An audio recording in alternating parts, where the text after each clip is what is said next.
All right, theoretically live. Let's see. YouTube. Uh, Mute myself. Edit video. Message Josh. Uh, Content. See how well I can multitask here.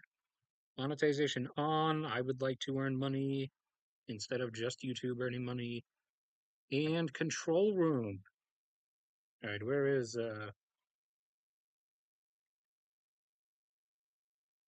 Oh, Josh passed his PT test in the Air Force.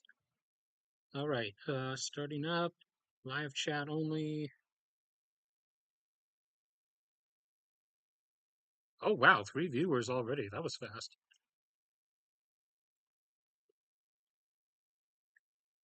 All right, as usual, gonna check on some stuff while I give it like 10 or so minutes to see who all shows up.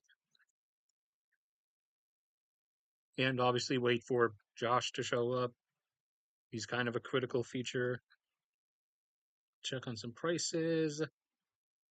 Oil's correcting itself, thankfully. Silver's actually starting to move in the correct direction, although it's according to the market in the little news blurbs they put above each commodity, it is not moving upwards for the actual correct reasons that it should be, but it is moving in the direction that it should be, at least.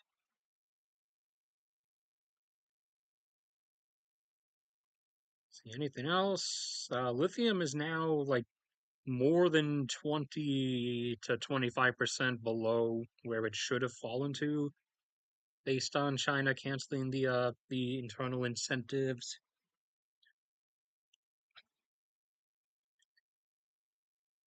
All right, not much is all that different from yesterday.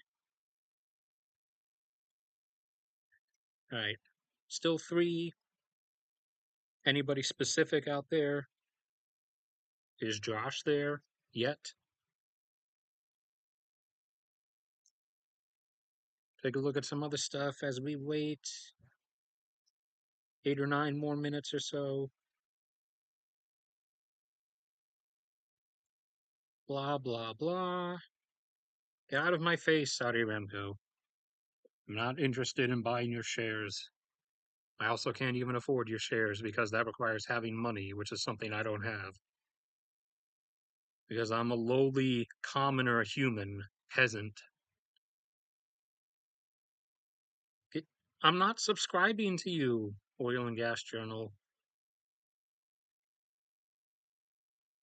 I get that, like, everybody's losing their revenue because no one watches their channels or whatever anymore, but every news site starting to beg for money the instant you get on it is starting to get really aggravating.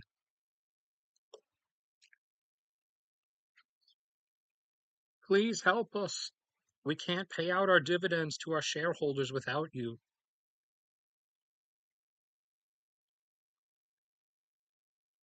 Nothing all that interesting, new at least. Oh, we're down to 1, we're down to 2, we're down to 0. Which one are we? Or we're up to 4. What are we at? YouTube, please make up your mind. 5, interesting. Is anybody specific there? Got 7 more minutes or so, I guess. Maybe. Josh, are you there? Or am I going to have to police my non existent chat myself? Oops. I do actually have a physical mouse ready to plug in just in case the streaming stuff refuses to cooperate with my touchpad mouse. And I apparently actually don't have everything written down that I intended to, but unlike the other times in other streams, I remember what I forgot to write down.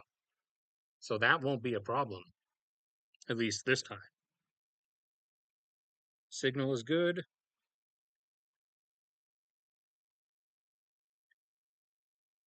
All right, 2, 3, 5, not 5.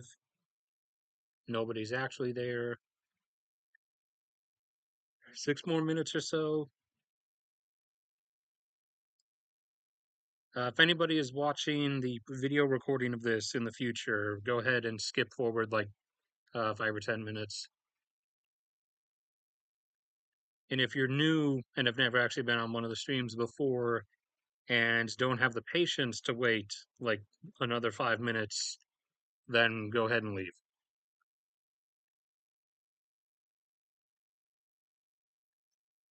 So, as I usually do while I wait for people who actually respond and speak to show up, we'll go to Cetera.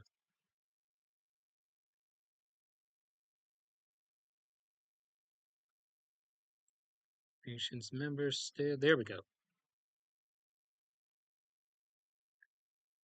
Okay, Norway. Mute you, please. Get off my screen. Eswatini or Swaziland. Venezuela, Gabon,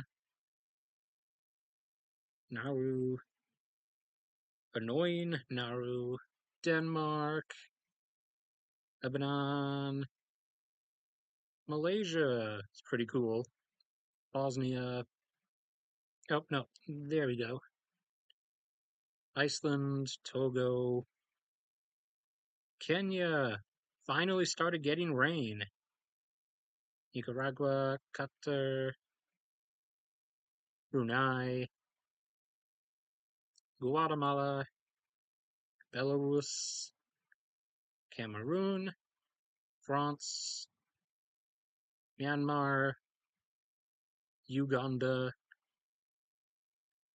the Congo, US, Azerbaijan, Mauritania, Peru, India, Sudan, Uzbekistan, Hellas, Sumi, Jordan, Guinea-Bissau, Malta, Mizrim, Morocco, Japan, Tanzania, Libya, Maldives, Nigeria, Panama, one of my favorites, Gambia, St. Lucia, Australia, Botswana, Nepal, Bhutan, Yemen, UK, Sierra Leone, the UAE, St. Kitts and Nevis, Marshall Islands up there, Macedonia, Tonga should be that one, Syria, Central African Republic, the Bahamas, Belgium, South Sudan, potentially about to implode, Lithuania, El Salvador, Oman, South Africa, also about to implode or about to collapse. Haiti has already collapsed. Montenegro, Somalia is actually stabilizing. Never thought you would see that, did you? Grenada, Chile, Liechtenstein, the stabler Congo, Kiribati, Mozambique,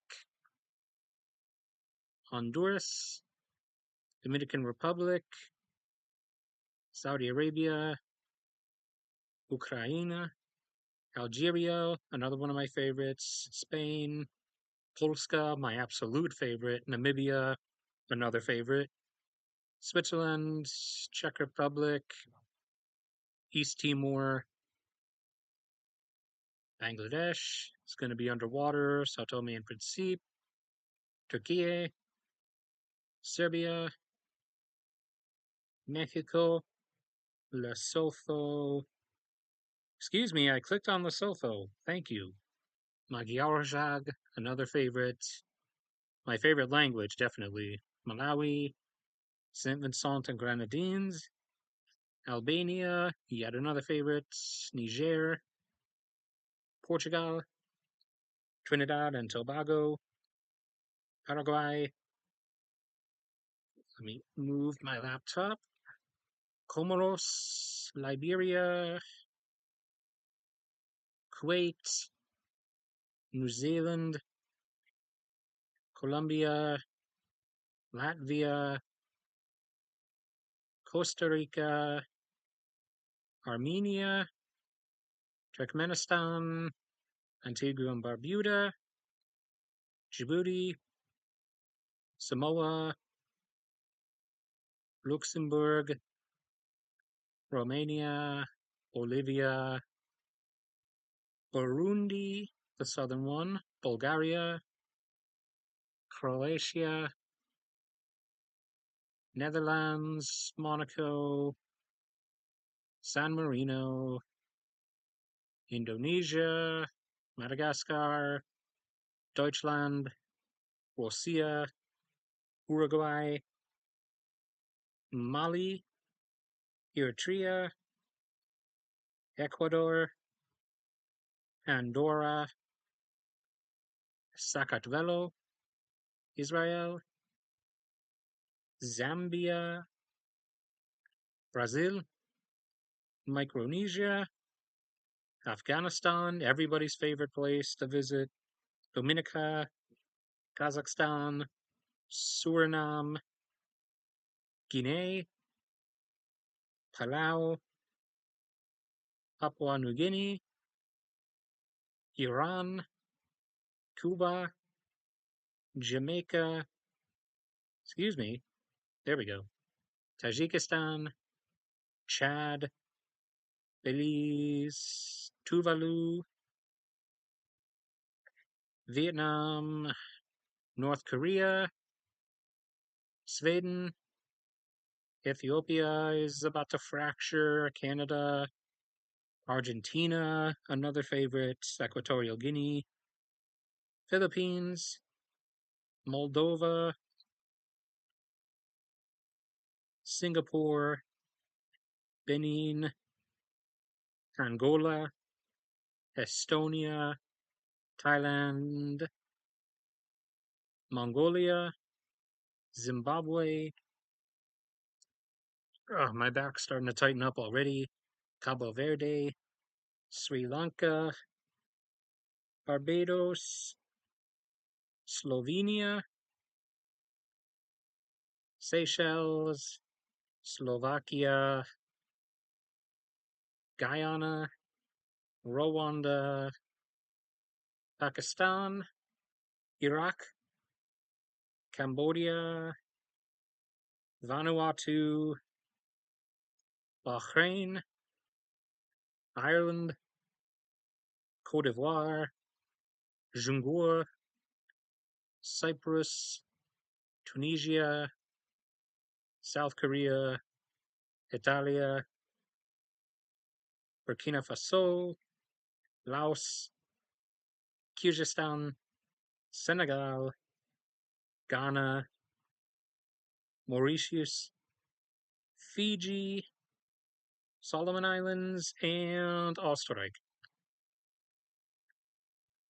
All right.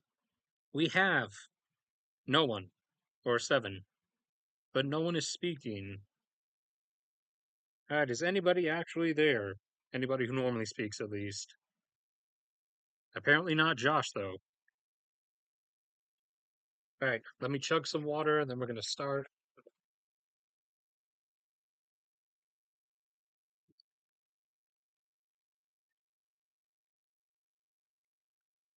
I apologize for starting a little bit late. I wanted to find I I always wait to find the thumbnails until like right before I start things. So I was looking for like what would be the perfect thumbnail, and then I found where is he? Well, I guess just go to YouTube and I should pop up. So I found everybody's favorite totally a real human, Mark Zuckerberg, with a "Are you excited?" thing. So I figured that would be perfectly fitting.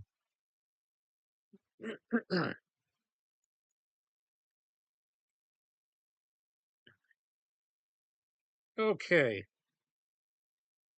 so we now are actually only 7 years away from the 2030s, and they are not going to be what you have been sold. There is, I believe, 2030 is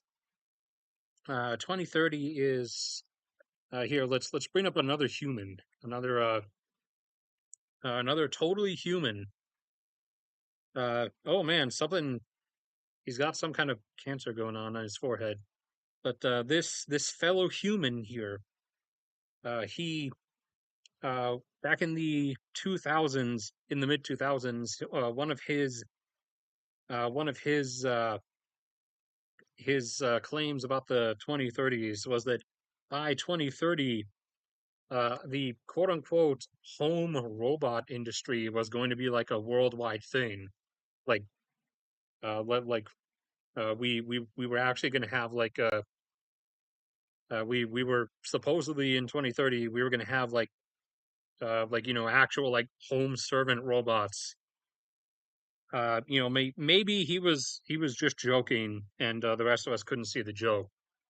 But that was one of various things people have actually claimed about the 2030s. So yeah, no, sorry if this creepy nonsense is something you guys actually wanted, but that's not going to be happening. Also, you wouldn't be able to afford this even if it does happen. And let's see, what other kind of nonsense do we have? Oh yeah, uh, we have flying cars guy, Mikio Kaku. I did used to love him as a kid, but ever since he went away from like space stuff and got into like predicting the future, he's always been like kind of really outlandish about it. And uh, in one of his like 2030s talks, the 2030s is like someone is driving a really, really loud motorcycle outside. So I'm sorry if that actually came through on the mic. I hope it didn't. But 2030s is like one of the times that one of the earliest periods with which he said that we're going to start having flying cars. So as I usually do, I'm going to crush your dreams, and tell you that no, we're not going to have flying cars. You're actually never going to have those. Some rich people might have something that you could potentially get away with calling a flying car, but it's not actually a flying car. Like a basically a helicopter, a multi-rotor helicopter that also has wheels and can sort of fit on a road is not a flying car. It's an awkward hybrid monstrosity that is pursued by people who desperately want to pretend that they're in the future they were promised as children, but that is never actually going to come about. So 9 in Schritt or 4. Still no one actually here, though. The chat is open, right? Like, I really hope it's not secretly closed without me knowing about it. Or I guess Josh would text me if it was, if he's alive. Nope, he's dead. All right, so things that are actually going to happen in the 2030s, though. Uh, let's see. Where do we want to start?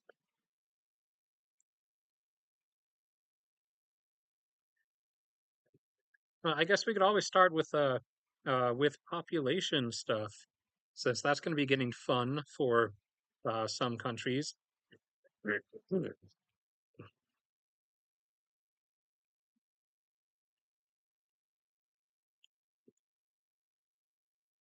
So, uh, by the 2030s and over the course of the 2030s, there are going to be quite a number of demographic collapses undergoing or ongoing. Some gradual declines, like Japan's ongoing decline.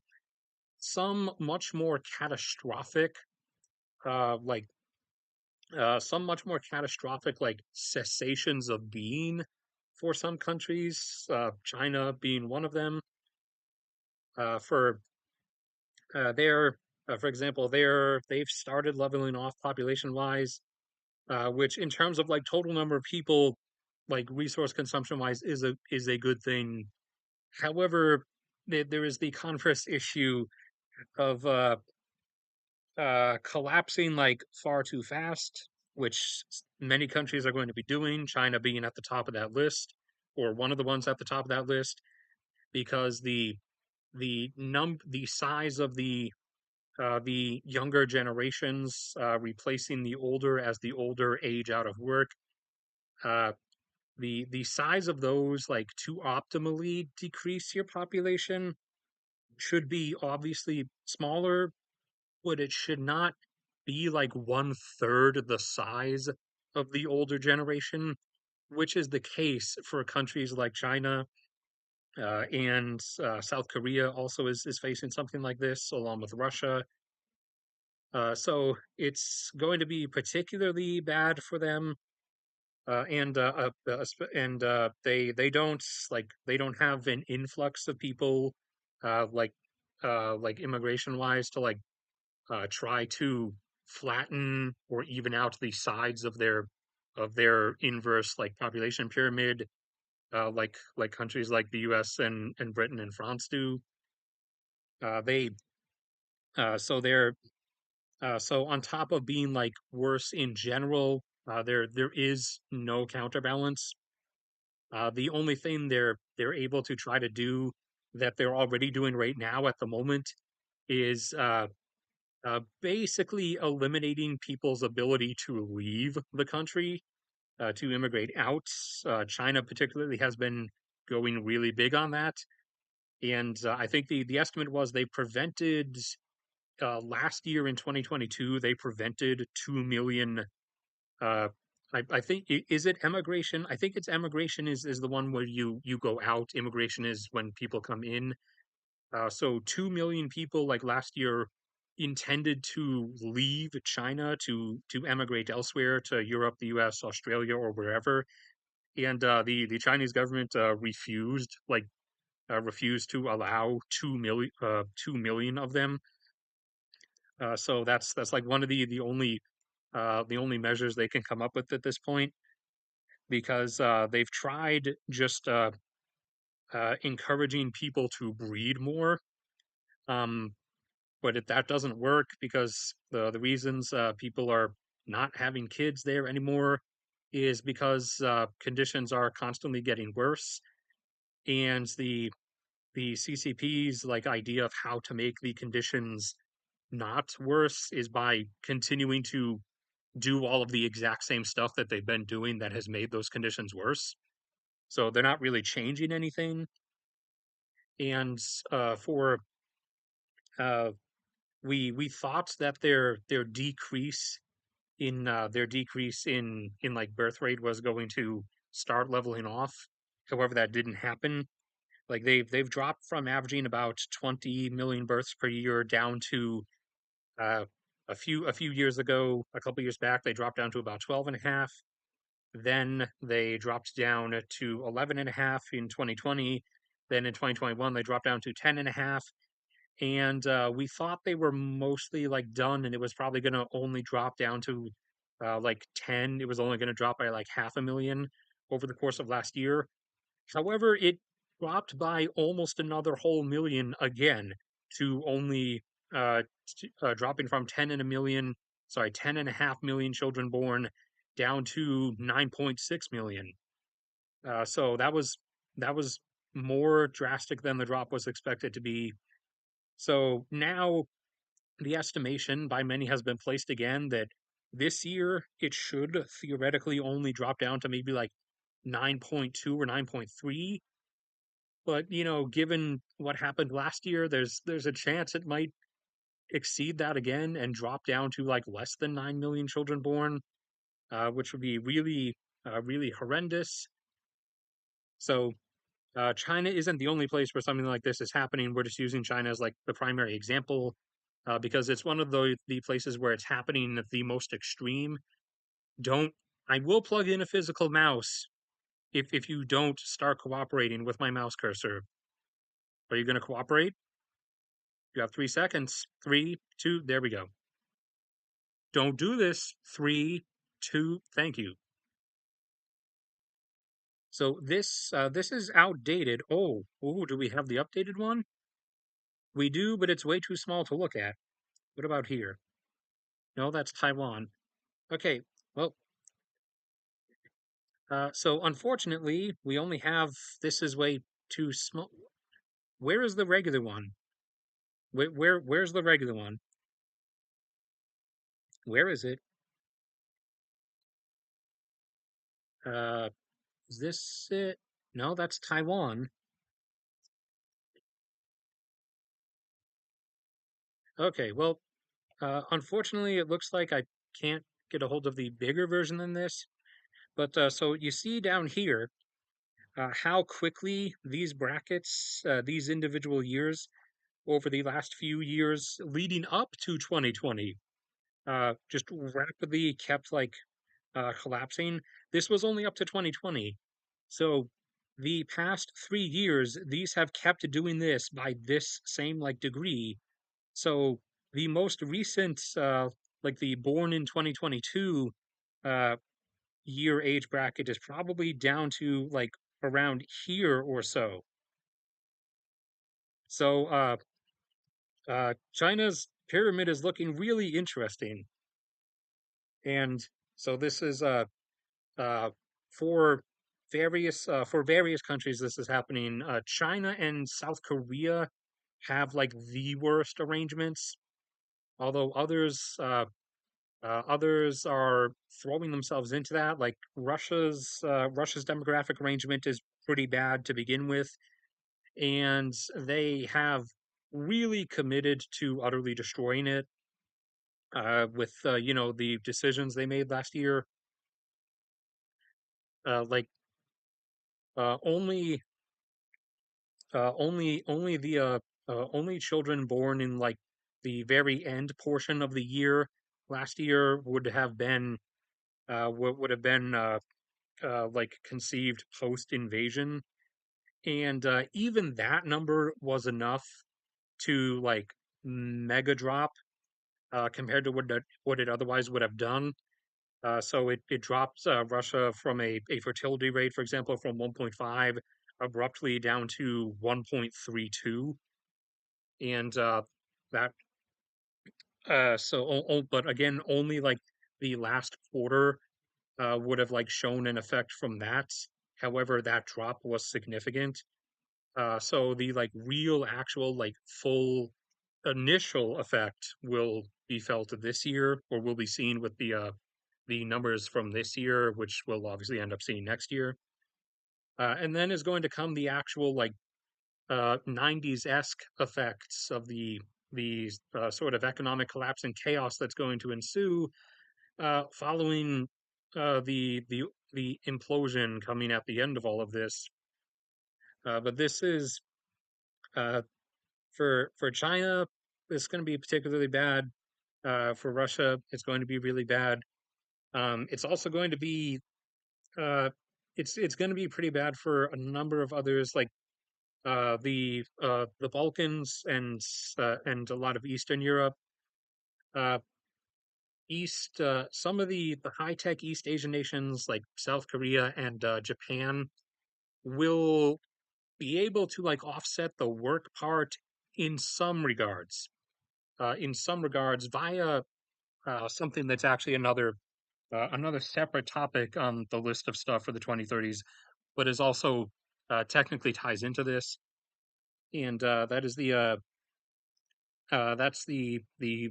like work outsourcing that here remote work. This better not pull up like inappropriate images. Okay, that looks fine mostly. Uh, so yeah, it's they are going to be able to like offset the labor thing sort of by like in terms of like outsourcing outside of the nation, outsourcing like some stuff that doesn't have to be done on site, like a lot of stuff that would otherwise be done on a computer just in an office in say Japan or South Korea. The reason they'll be able to do that and not like China or Russia is because those two aren't going to be is because Japan and South Korea aren't going to be going through like massive internal deconstructed chaos that China and Russia are going to be going through because of their particular decisions. Russia will be going through most of that this decade. China will still be going through a fair deal of that as we go into the 2030s, primarily because China's probably not going to faceplant themselves trying to invade Taiwan for another couple years. So the decade of post failure that follows that will be half in the 2020s and half in the 2030s. Whereas Russia obviously invaded Ukraine in last year, 2022, really early in the 2030s. So their whole post failure implosion decade is going to be primarily mostly here in the 2020s.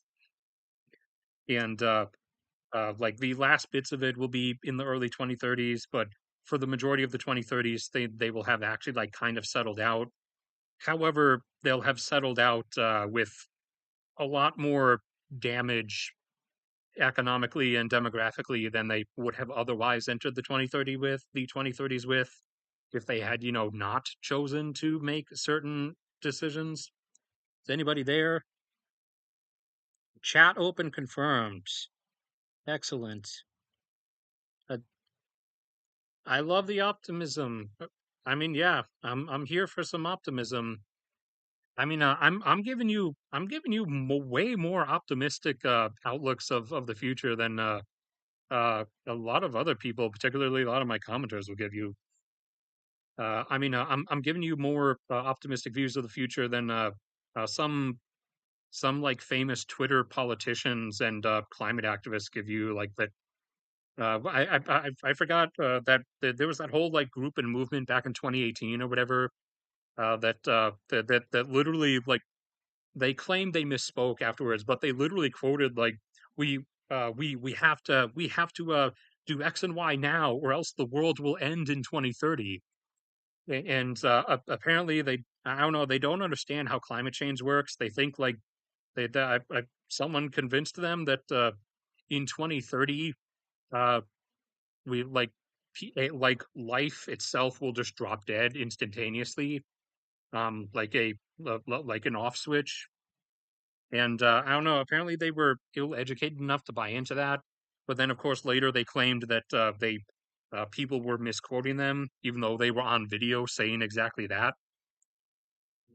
But so the whole remote work thing. Get off my screen. I already told you no. Google Earth. Uh, my most interesting nemesis. But oh yeah, with these.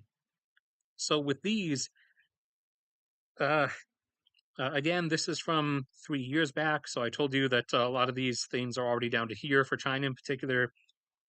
So you can imagine what those will be like, 7+ years from now, and this group will have pushed up here into dependent retirement, and quite a number of people in various places are probably going to be dead because of failure of systems in various countries. China is going to be one of them because they're going to suffer internal breakdowns of various kinds after their Taiwan failure, as Russia is going to be coming into with their whole Ukraine failure, some of which have already been materializing in Russia, actually. A lack of technicians because so many have fled the country. Because when you hear about the 1 to 2 million Russians that have fled the country, those are those were Russians with money, like with good high end jobs that could afford to flee the country, and those are people like engineers and technicians and stuff. So particularly a lack of safety technicians now in Russia has already led to a lot of infrastructural and system collapse in various places. Not Moscow and St. Petersburg, of course, not the rich places that Putin needs to keep looking nice so that he can keep the whole "I'm still awesome" image up. But in other places, stuff has been starting to fail, including natural gas containment systems and sewage pipelines. Like there was a there was one up in Arkhangelsk that was there was like just spewing raw sewage 30 meters into the air at high pressure for like weeks before they actually got around to fixing it. And like every other day, a massive factory of some kind burns down, and some people are jumping to the that being anti-Russian or anti-Putin like saboteurs within Russia, which I mean some of it could be because it would be a bit too much for it to not have some of that, but a huge part of that is actually like the just a lack of like safety and system upkeep now because they've lost like so many like important engineers and technicians that they're trying to pretend they haven't lost. So things aren't exactly being kept up to code anymore. The hold on, what else was I thinking? Whatever I was thinking of, I just lost it. I'll come back to it if I get to it. But so like these four countries where they're like abruptly collapsing like this are going to be partially small by come the 2030s, which is going to lead to stuff for the countries that are actually able to balance that out, some via having immigration just like they've always had, like the US, UK, France, the Netherlands. Those are like primarily the ones in Europe that have like proper immigration, as opposed to say like Germany. Deutschland prefers to just like have a non-screening everybody who comes in gets in refugee wave like type policy, which is kind of ill-advised. Whereas like the UK and France and the US and Canada, I'm forgetting Canada, do like immigration. Although there's obviously problems and gaps with that, but as a matter of like policy, they do like actual like immigration, whereas Germany and also I think Belgium to an extent just do the like let everybody in who wants to get in waves stuff. Uh, but countries that can that are going to be undergoing like massive population collapses, so particularly like I said, Japan and South Korea, whereas China is going to be undergoing like massive internal implosion stuff. Japan and South Korea will be able to actually outsource a lot of work uh, via via the remote work that's available. What are you doing, Google Earth? What are you doing? Okay, stop. Whatever you're doing, stop it. Stuff that if this had been happening, like say, 20 plus years ago, this would be way worse. This would go so much more horribly. But the existence of massive tubes of rubber running across the world and across the bottom of the ocean, these encasing these copper coils that then encase a fluoride and germanium doped, highly reflective glass that allow photons to bounce back and forth, allowing this instantaneous communication that you guys are watching me through now. Allows us to subvert a lot of things that otherwise would be much more collapsing than than they otherwise would. So they'll be able to like outsource a lot of stuff to say like the Philippines and Vietnam and Indonesia. Uh, Again, specifically, not saying that's where everyone's going to outsource stuff, but specifically that's probably where South Korea and Japan will outsource a lot of their stuff because people tend to outsource to the same region, uh, and obviously then within the same region looking for like where the labor will be cheapest. So they'll be able to like outsource a lot of stuff. However, there is going to arise an issue, and this will probably actually start arising soon-ish, because they're probably going to begin soon. However, it's going to become a big thing in the 2030s as this whole issue becomes like much larger. But the issue is going to arise of like major tax disputes between the nations of work where the remote work is being done and the host nations where the actual like stuff related to the remote work is happening. So there's going to be, you're going to see during the 2030s and probably even starting like in the later part of this decade, disputes between countries that share these relationships over like who gets to tax how much percent, or what portion of the like remote workers' income, because the argument's obviously going to arise that workers in Vietnam, remote workers in Vietnam are in Vietnam, so the Vietnamese government should be the one that like gets their tax revenue. But then Japan or South Korea is going to be like, yeah, but they're working for us, for our companies, so therefore we should tax their income out of our company. We should get that money. And I mean, obviously, they're going to eventually come to some kind of agreement, but there are going to be like constant disputes over who gets like what percentage. So that's going to be a thing off and on. Places also will probably outsource a lot to India because India has a lot of people at first.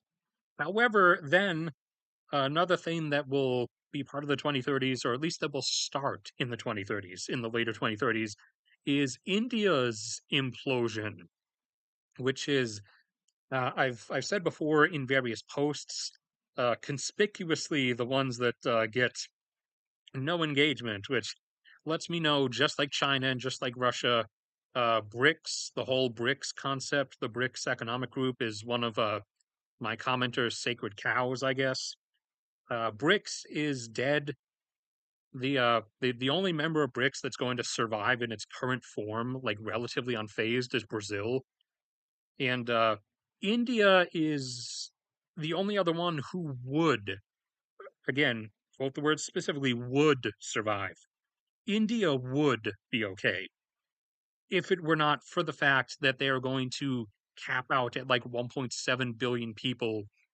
And actually, they won't, because they're not going to be able to reach that level, because their food production is inevitably going to collapse as they deplete their groundwater in the 2030s, particularly the later 2030s.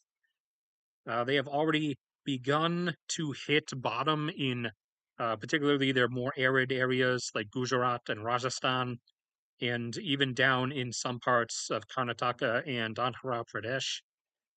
The more arid places, but in particularly, thankfully, those aren't like the more productive agricultural regions. A lot of their agriculture comes from Bihar, West Bengal, Uttar Pradesh, Madhya Pradesh, and Maharashtra.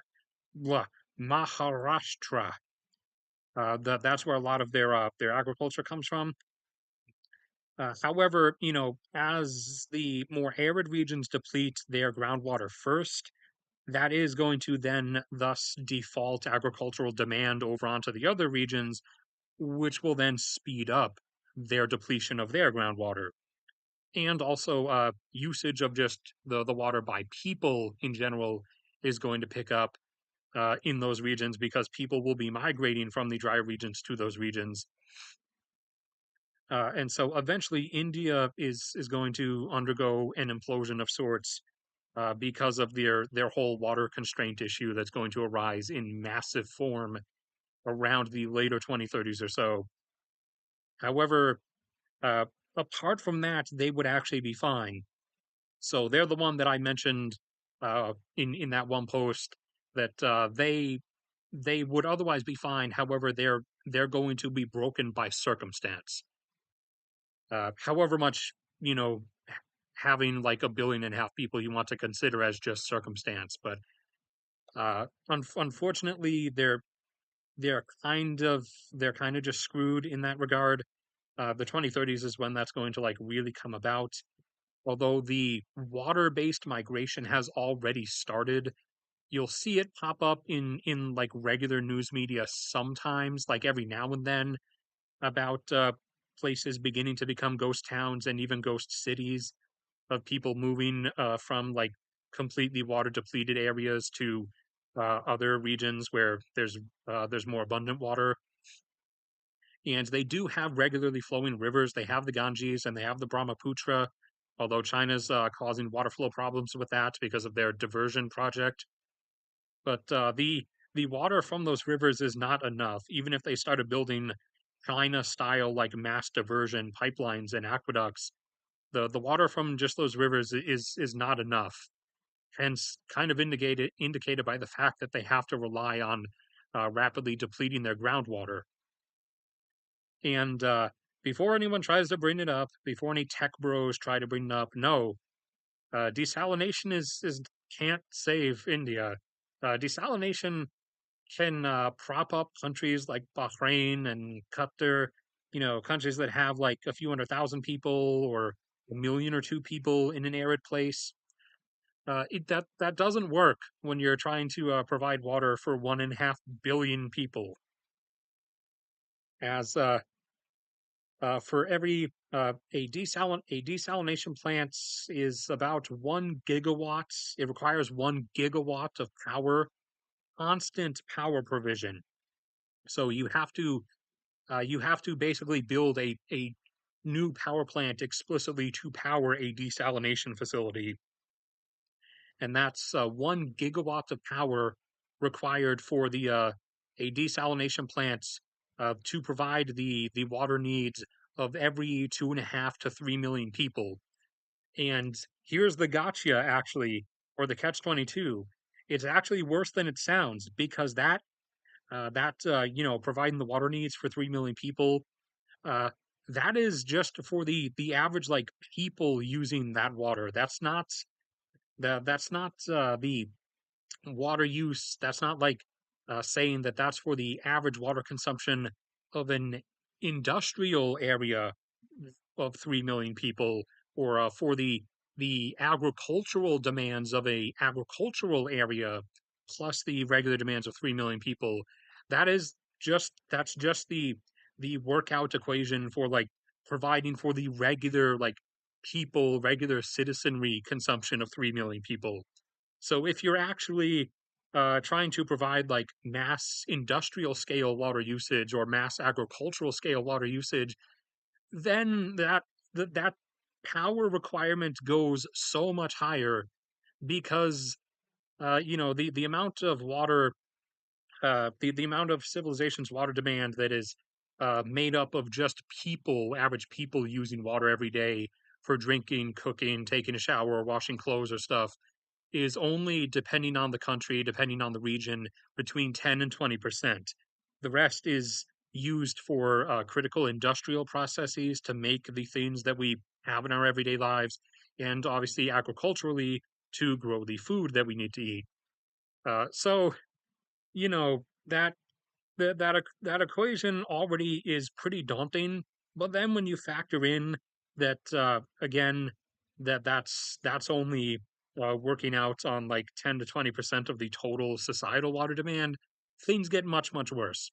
So no, desalination would not save India, nor would it save China. But China's going to implode for other reasons already. Nor can it really actually save Saudi Arabia either. You see, Saudi Arabia does have a lot of desalination. However, they also secretly rely a lot on groundwater, ancient groundwater, which they are rapidly depleting. I actually do not recall off the top of my head when their depletion timetable is. However, they do supply a fair amount of their citizen consumption water via desalination. However, they are also now trying to like build up artificial, and by artificial I mean like importing soil and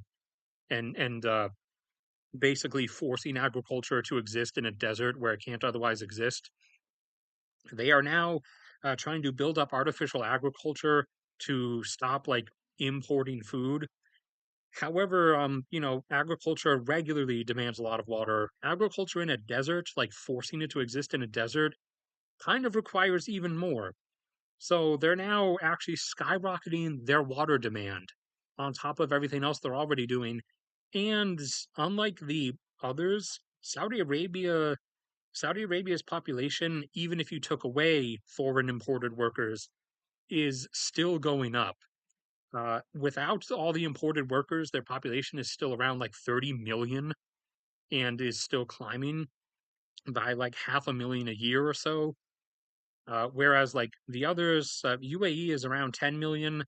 However, if all the foreign workers went home, like Qatar is slowly sending them home, and which the UAE has maybe realized they should. However, they can't because their whole Dubai parody of the 21st century, to quote an Adam something video title, that whole lifestyle kind of requires them to keep all those foreign workers. The other countries, the other countries' populations minus the foreign workers have actually like flattened out and leveled off in terms of their native like population growth. Saudi Arabia, on the other hand, is still going up and is, over 30 million already in terms of native population, and is still going up and ain't exactly going to stop. And then again, a number of others in the area are also doing the same and have water problems of their own. But back on point. So yeah, India's going to implode. That will start in the 2030s, most likely later 2030s, unless a bunch of like internal like strife and stuff happens before then, which I mean could happen. They have been Stuff has been starting to rise up a bit, particularly in Punjab and especially up in Kashmir, where the government seems really intent on oppressing the local population, even though that literally always ends in revolution and blood. Like I don't get how any governments, like, after humanity has existed for this long, like, this lesson should be pretty blatant and obvious that brutal repression is always just going to end in revolution and blood. But people keep making the exact same choices, so I don't know. Maybe we're just like civilizationally brain diseased. But that ties into another thing, is migration. Mass migration is going to begin materializing later this decade, especially with the shattering of Russia, and then numerous other events afterwards. There's going to be massive both migration and internal migration, uh, stuff like stuff like the U.S. Southwest. Inevitably, you're going to have mass migration movements out of the Southwest. Uh, California has started to begin shedding people. It has begun slightly. It's not real, like this whole mass migration from this general area is not really going to pick up until the later half of this decade. But California has actually finally started shedding people. Like, its population peaked at 39.6 million in 2018, I think, and since then it has now gradually dropped down to, as of the start of this year, it was at a flat 39 million, and it seems to, at least for the last several years, have gradually been shedding out about 200,000 people per year. So as of this particular moment right now, around the end of March, it should be a bit under 39 million. But that will pick up sooner. That will pick up soon, but it's going to stay at that slow rate for the next year or two, though. So like that's one area where that's going to happen. Also, as I said, back over in India, up until the actual like full implosion starts happening, India is going to be going through a lot of internal migration from areas as they keep depleting water supplies, to areas where there is still actual water supply. I should probably check my chat like a responsible streamer. Ooh, 20. Interesting. Let's go. I mean that whether stuff leads to conflicts depends on how like each individual nation handles things. Like the conflicts and wars I that I have like so far forecasted are going to happen are based upon things that or are based upon things that I can see because the particular nations involved are already acting in specific ways regarding those issues. So if countries are not yet like acting on specific issues, or at least in ways that I can like say stuff about, then I obviously can't say stuff about it. Like India, on a public level, doesn't really seem to care about its water issues at the moment. They're much more into getting they're primarily they're primarily into at the moment simping for Russia, although they've kind of caught the message that Russia is actually done. They're also busy trying to pretend that they're not enemies with China while casually recognizing that they are.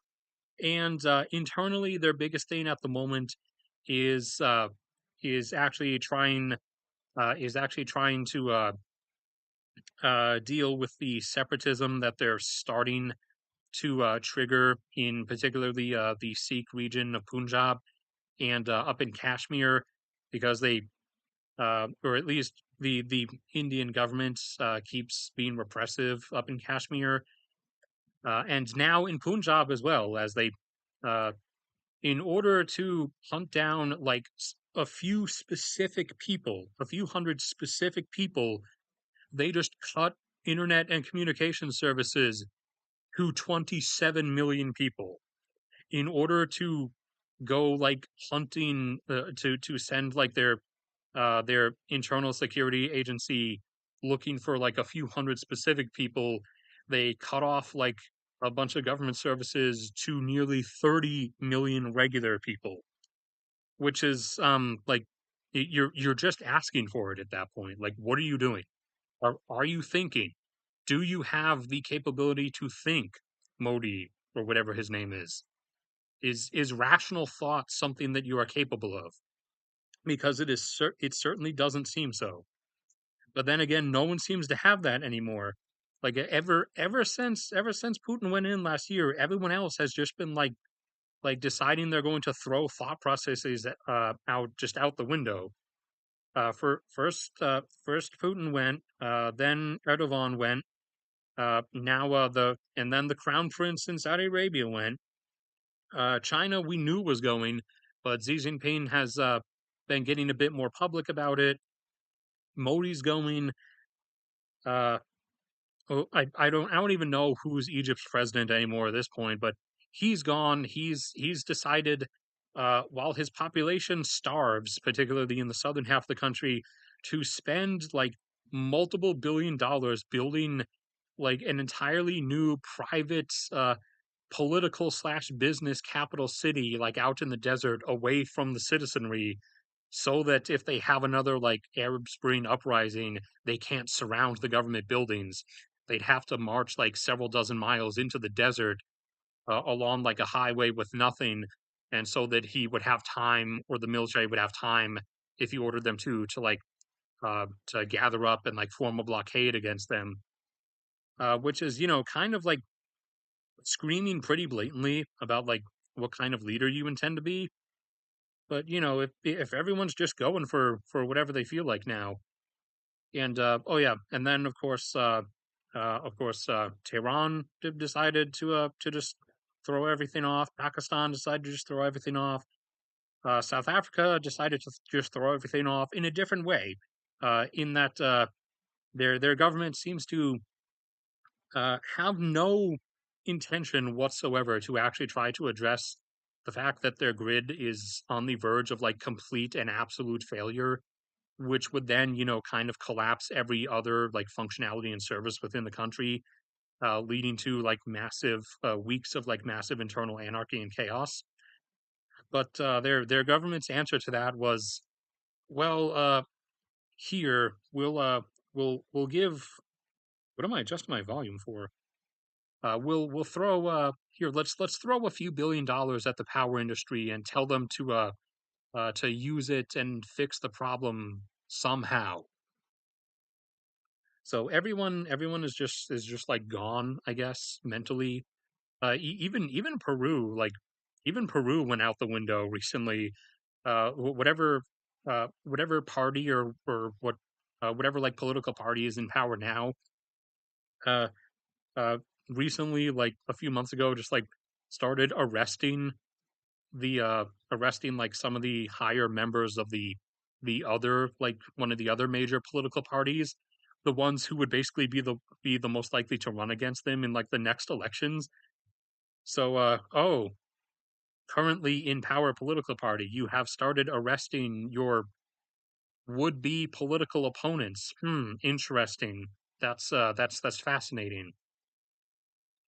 And President AMLO down there in Mexico City has been he's been like he's been addicted to the media lately. He's become like a Mexican version of Trump, and just like can't get enough of the camera, and keeps just like saying like really absurd, outlandish things.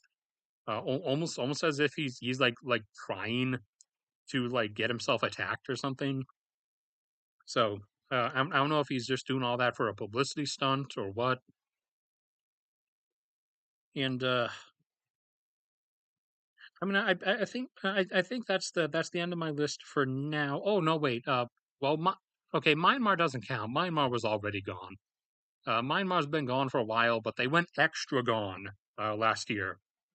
They decided to up the ante to basically like napalming and firebombing like entire villages and towns in the regions in the states of the country that have like the most rebel presence in them. So they've now gone from like opposing. They've now gone from fighting the rebels to randomly burning hundreds of civilians alive at a time in order to, I guess, scare the rebellion into stopping. However, that kind of stuff doesn't. That's not how that works. All that does usually is make rebellions more angry and more likely to overthrow you. So yeah, ever like Putin just started like a new fashion trend in terms of lack of brain use last year. And so now everybody's just going for whatever. Oh yeah, Ethiopia. I forgot Ethiopia's gone too. Although technically he stole Ethiopia's leader's spotlight because Ethiopia beat him to it with the whole Tigray massacres and artificial famine and starvation that was incurred upon the Tigray region. So technically, Ethiopia deserves the credit as the actual like trendsetter for starting the chain of the chain of brain explosion, I guess. And oh wait, yeah, someone mentioned Israel in the comments. I forgot.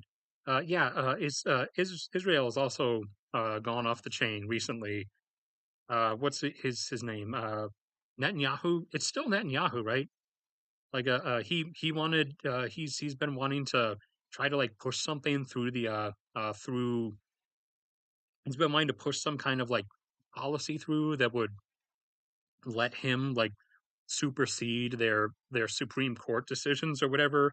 Whenever the Supreme Court makes a decision or a ruling that he doesn't like, that he could just dismiss it or whatever and do whatever he wants. So yeah, that's fun. So this what you're seeing now is like the beginning. Because this is how it starts. In the 2030 or over the course of this decade, it's going to get much more fun. And then in the 2030s, a lot of stuff will have like settled temporarily. And what you'll be seeing is like the aftermath of everything, of how everything goes out or settles out. In terms of where was I even? Oh, yeah, migration. The internal migration stuff we just talked about, in terms of regular migration, in terms of migration between countries, one of the waves you're going to see, you've already seen last year in the form of 1 to 2 million Russians fleeing Russia. You will see a much larger wave of that when the end of this comes and Russia shatters for the third and final time. Uh, so again, Russia fans, look away or unsubscribe, I guess. Where's my down arrow? Where are we? There it is. So yes, also in the 2030s, over the course of the 2030s, you'll see different things, but in the 2030s, both at the beginning and at the end, the world will look a bit different as well. Uh, Russia, like I said, is going to shatter as a result of this. Uh, China, as a result of the implosion post Taiwan, probably not. I mean, like maybe Tibet will finally break away again and be free as they should be, and a whatever government follows the CCP, like I've said before, likely would not actually like chase after Taiwan, Tibet again. The only reclamation a post CCP government, whatever kind it would be, would chase after would be Uyghurstan or Xinjiang. If Xinjiang like broke away from China in the event of anything, whatever reformed government came about in Beijing would try to take Uyghurstan back, just because of how resource dense that region is. However, Tibet they would actually probably ignore, be because they it does not have the value of Uyghurstan, and also when they took it, when they took it back in the 60s or 70s, it was primarily just a like old imperial high like pride thing.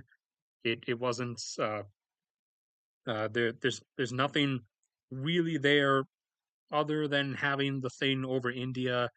However, by the time like some new Chinese government came about, India will be undergoing their own implosion anyways. So China wouldn't have to like consider them a threat for a at least a decent amount of time. But one of the major sources of migration, at least for Europe, is going to be a larger influx of Russians again, similar to what was seen in the 90s when Russia shattered for the second time, as in the collapse of the USSR. So when the Russian Empire shatters for the third time, there will be yet another one of those waves. And also, there will likely be a large outflux of people from India when India starts undergoing its water depletion based implosion in the later 2030s. However, stuff that will be primarily going on in the 2030s, there will be if the government in Tehran is eventually overthrown from within, particularly if not before the whole war with Turkey, then probably after. Like they won't be able to survive the loss because they will lose that. They Turkey and Iran eventually are going to fight. Probably, I would say later this decade, if not then, probably the early 2030s. And Iran is going to lose that. And if they have not already been overthrown, then probably that's when from within the government in Tehran would be ousted because they won't be able to survive losing that. However, if they're overthrown before then from within from an uprising, then whenever that happens or shortly after it, that would actually probably be the most ample time when Turkey will jump on that situation because that's when Iran will effectively be the weakest. So that's when they would probably jump on that and launch a war against Iran, whatever time, under whatever circumstances, for the quote unquote sake of liberating the Azerbaijani people in northwestern Iran, as most of the people in that particular region there are Azerbaijani. More Azerbaijani people than actually live in Azerbaijan itself. And while Turkey does, that is an actual thing they want to do. That is a reason. However, the real reason is just to defeat Tehran and knock Iran out of the running in the race of adversaries slash threats to Turkey as a regional power. So that would leave the only others that have the wherewithal to like oppose Turkey, being Israel, who they would never do anything against because that would draw the U.S. against them immediately, and Saudi Arabia, who they won't really be that concerned with because Saudi Arabia is going to be having quite a number of internal problems of their own. However, they are, like I said, eventually in the 2030s, the later 2030s or early 2040s, after being on a high of all this other stuff, having taken portions of Syria and having won a war against Iran, they are probably going to continue unless they drastically change their approach to things. To they drastically approach like the direction they've been heading in. They are probably going to invade northern Iraq to gain control over a decent portion of the world's marketable, like sellable to anyone oil supply to gain leverage over that, and also just to casually re-expand their Ottoman reclamation empire. And despite me just having said they would never do anything against Israel because that would immediately draw the U.S. against them, they will still try that. Their Iraq stuff, even though that also is going to draw us against them. But similar to how Putin assumed that we wouldn't give anything to Ukraine or try to help them whatsoever, and how Z might be still banking on us not helping Taiwan, even though he should be smart enough to know we're going to. Whoever's in charge of Turkey at the time, I don't think Erdogan will still be alive, but they will just fall for the like self gullibility thing of assuming that we're just going to let that go, but we're not. So a group of U.S. plus somewhat NATO plus anyone else who usually shows up. Like I said, Australia usually always tags along because the Aussies just love a good fight. Will actually show up, even though Turkey's going to bank on us not showing up. And so that's where Turkey's whole re-Ottomanization parade is going to come to a stop because we're going to end up stopping them. But they are going to try.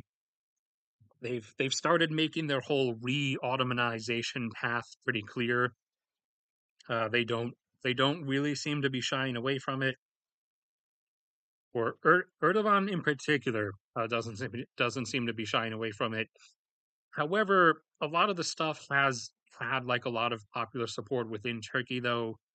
So whether like different leaders would not do stuff, I don't know. But that's going to be a thing. But wait, where was I originally? Oh yeah, migration. So after, sorry, after a new regime exists in Tehran and Iran is like open, there is going to be a lot of exflux of outflow from Iran elsewhere. Where in particular they go, I don't know. There was also probably going to be a decent outflow of people from South Africa uh, in likely not just the 2030s, but actually you're probably going to see something like that sooner rather than later. Following whenever their first like total collapse comes, you're going to start seeing that. And then as various other places like Nigeria start not really being able to hold it together, then you're going to see that as well. And Egypt, poor Mizrim is going to also see waves of outflow, most likely most likely more in the 2030s as opposed to immediately, as they inevitably hit various breakdowns and inability to maintain complete state function. And let's see, where else? Well, actually, you will see quite a bit from the regular like Arabian Peninsula area as well, especially a lot of the of the like foreign workers that are in the rich Gulf states who don't, the ones who don't have families back home that they will want to go back to if things start breaking down. The ones who are just there like for themselves on their own, who have no one like waiting back home, they will end up going elsewhere. Especially in particular as some of them, like Qatar has already started discreetly doing. Some of the rich Gulf states start dismissing them.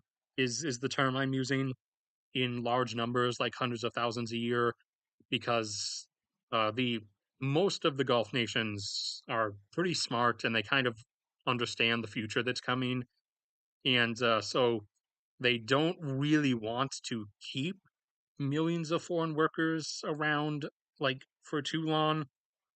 Kuwait and Qatar have been gradually dismissing theirs because for those two, they've already like built all the stuff that they want to have built.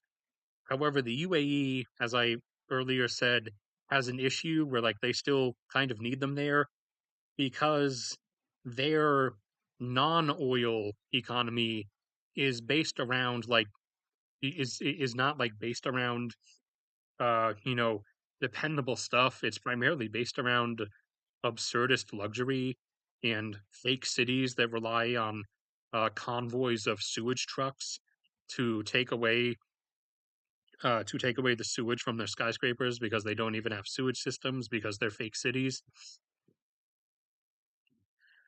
So the UAE kind of has an issue. Like they really need to get rid of those foreign workers, but they kind of can't.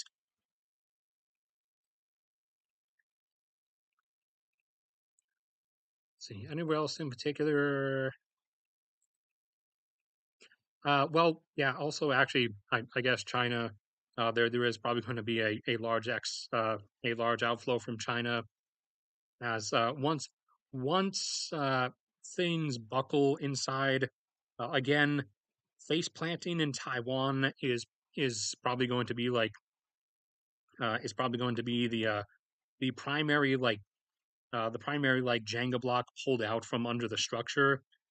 The damage has like already been done in terms of what the CCP has done to itself and to the country inside.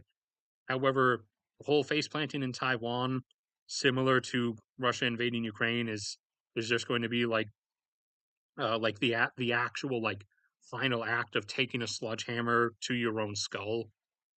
In Beijing's case, so once things like fracture in terms of like their totality control and people can actually start getting out again, then there is probably going to be a large exflux from China. So there is particularly in the 2030s there are going to be large, very large migration waves in from various places and in various places. All right. Oh, now we have some amount of people.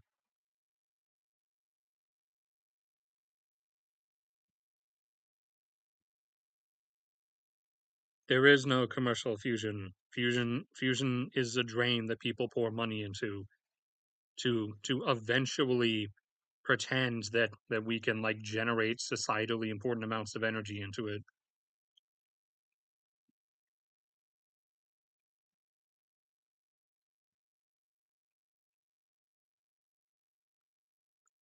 Uh, Pretty close to zero. One of the that's one of the few that's one of the few like really smart layout decisions that was that's been done by the U.S. is for to the surprise of no one after the actual Civil War is when a lot of this stuff was implemented is measures to sort of ensure that a civil war would not work.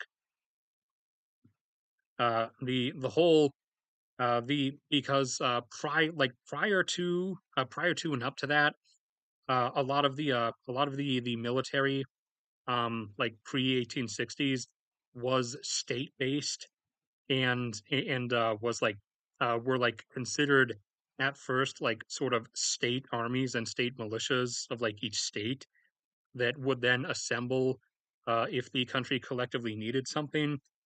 So that's how that was like able to actually happen to that extent and that easily when the Civil War happened, is because the states all literally like the chunks of the army in each state were from that state and were that state's own army.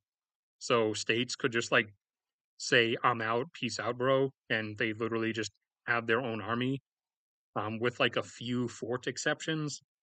Whereas now, no one like that doesn't really exist. When you join the military, you are stationed somewhere in a mixed unit, somewhere that is not your state, in most cases at least. There are a few places, plus like the sentiment for that doesn't really exist anymore, except in Texas. Texas always wants to secede because Texas is gonna Texas basically. Texas is a verb as well as a noun. They do. Texas does constantly have like secession groups that are usually composed of cowboys riding around on horseback with shotguns. So against an actual functional military, which in the case of if you're like comparing, if you're doing a U.S. Russia comparison, the U.S. actually has a functional military. Sorry, not sorry, co-parter. But against an actual like military, the whole cowboys on horseback secession thing doesn't work. People also misconstrued my shattering of Russia thing as saying Russia's going to have a civil war, which I'm not saying. Actually, I sincerely doubt there is going to be any fighting involved, primarily because there's not going to be that much left to fight with. Like, basically, the and as I keep showing on the map as well, um, the it's not going to break up into that much either. Like the places that are going to leave are primarily places that, like, for the most part, at least Russians that I speak to don't really like wouldn't really care that much about leaving anyways, like Chechnya and Dagestan, also Bashkiri and Tartarstan, and probably Buryatia and maybe Tuva, and like there's a few other like maybes, but it kind of depends. Like usually people put up like ridiculous maps that show like literally every federal subject as like a country. However, that's like not how reality works. Like for one, a lot of those like ethnic groups, like for the most part, don't even exist anymore. And in a lot of cases, uh, don't misquote me as saying like everyone wants to separate because I'm not. I actually tell you that I actually like tell you the truth because a lot of them actually don't. For example, Mordovia is a like major non-Russian ethnic minority, but they actually don't care about separation. Udmurtia also doesn't. Chuvashia and Mari, some people do, some people don't. It's a bit mixed. The only ones where it's like a huge actual sentiment is Tartarstan, Bashkiri, Dagestan, and Chechnya, and kind of a bit in Kabardino, more than I initially thought there was. However, it's also kind of mixed a bit there though as well. And what am I forgetting? I'm forgetting about something. I'm forgetting about something. But whatever I'm forgetting, I forgot. I was going to mention something else. Kind of the same with people, channels like What If Altist put up like really ridiculous like predictions and maps. Like there's going to be a new warlord period in China, which is kind of insane and absurd. As I said earlier in the video, for anyone who wasn't here, like what would happen to China if it completely buckles is that Tibet will break away and be free again as it should be. But that's like the extent of it. Like the whole separate like Yunnan group kind of like doesn't exist anymore. And also uh the whole Manchu people are like too in mixed with the Han Chinese now. I mean, like Mongolia might want some of Inner Mongolia, but it wouldn't literally like take all of what China labels as Inner Mongolia. Like the only place Mongolia would probably be interested in is the places where literal Mongolians live, which is right here. This little bit following, you can kind of see a line formed by this, and then the words Inner Mongolia, and then this bit right here. So just this bit right here, maybe like Mongolia would be interested in because that's where actual Mongolians live. But the rest of mouse cursor, do not stop. You better start moving again, mouse cursor. Mouse cursor, cooperate with me. There we go. But the rest of Inner Mongolia is actually barren and or full of regular Chinese. Because when China like made their provinces, they actually like named things really weird. Like I don't understand why they named this whole thing Inner Mongolia because it's like not like this part in particular like I'm pretty sure that's the part at least like that never was. I'm not sure what that's about like what they were going for.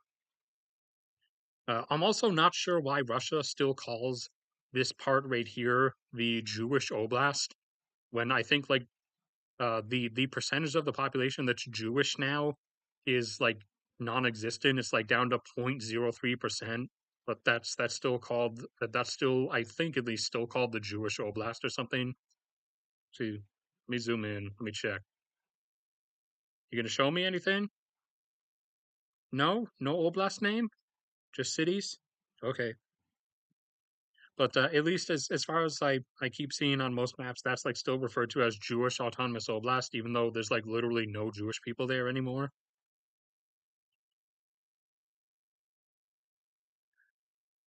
Uh,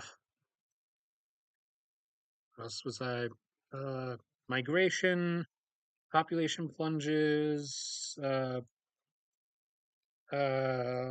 wars, uh, GDP ceilings. Ah, yes. So for those who are unaware, I put out a thing a while ago where I did a video. Maybe you saw, maybe you didn't.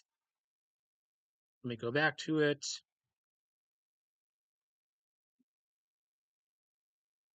It was a while ago, I think. I don't know how far back I have to go. Market. There it is. Economic growth will end before 2040. So yes, I do stand by that. In terms of in that particular regard, the global total.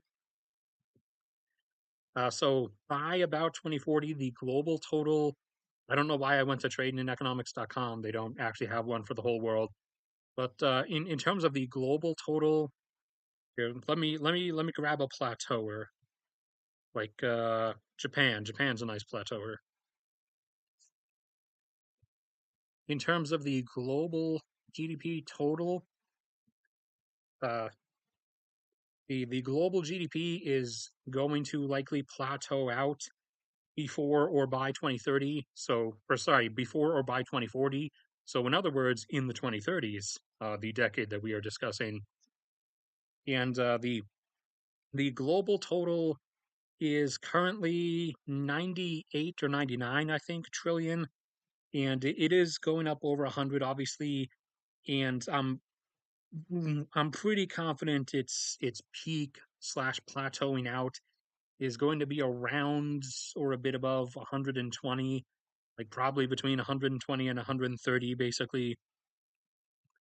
And that's going to be the stacking effect, obviously, of various nations within the world either plateauing or having economic collapses, like India's economic collapse when they internally implode because of the whole water depletion thing, or South Africa's upcoming economic collapse when they just collapse internally as a country because of their complete power grid failure, and many other failings of the country, but those are too many to get into. So the global total is going to do basically this. It's basically it's going to plateau off as too much inevitably drags against further economic growth. But infinite growth of anything is inherently impossible, anyways, because that's not how reality works. Hopefully, viewers understand that that's not how reality works. But if you didn't, then that's not how reality works. There, uh, and now don't misquote that though. By 20, I'm not saying by 2040, no nation will be seeing like GDP growth. I'm saying that by then, global economic growth will basically plateau off or stagnate because too many countries will be pulling down on it. Plenty of countries will still be experiencing like various levels of growth, but it's not going to be enough to actually push the global total up anymore. And one of the things behind that that we'll now go into is giga scale price spikes. So let's do silver, for example. So, like I said at the beginning, silver is finally recorrecting itself a bit. It's going in the direction it should be. However, it's not moving, at least according to the markets. In the blurbs they put up here, where they quote like reasons for things, it's not moving for the reasons it should be, but it is moving in the correct direction at least.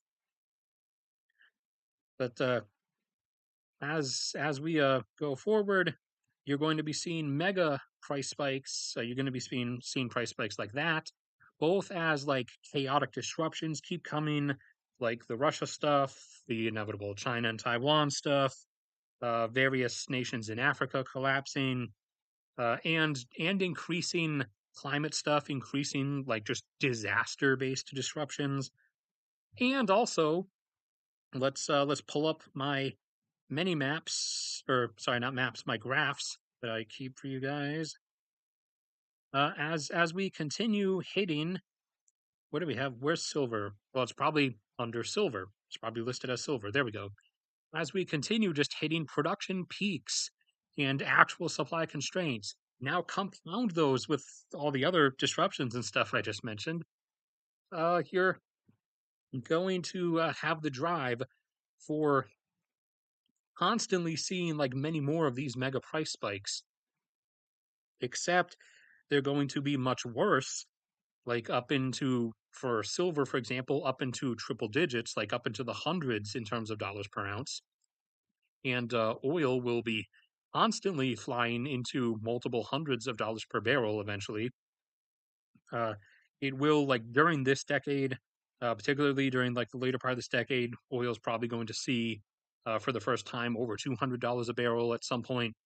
And during the 2030s, you're going to be seeing stuff like that constantly as all kinds of fun disruptions and things come, and actual peaks and supply disruptions of various things, supply constraints, and that's going to be one of the uh, that's going to be one of the various economically restraining factors that actually is causing a lot of economic stall and pullback, and also putting that in, compounding that on top of a lot of demographic collapses, and also just like abysmal failures of many things, and uh,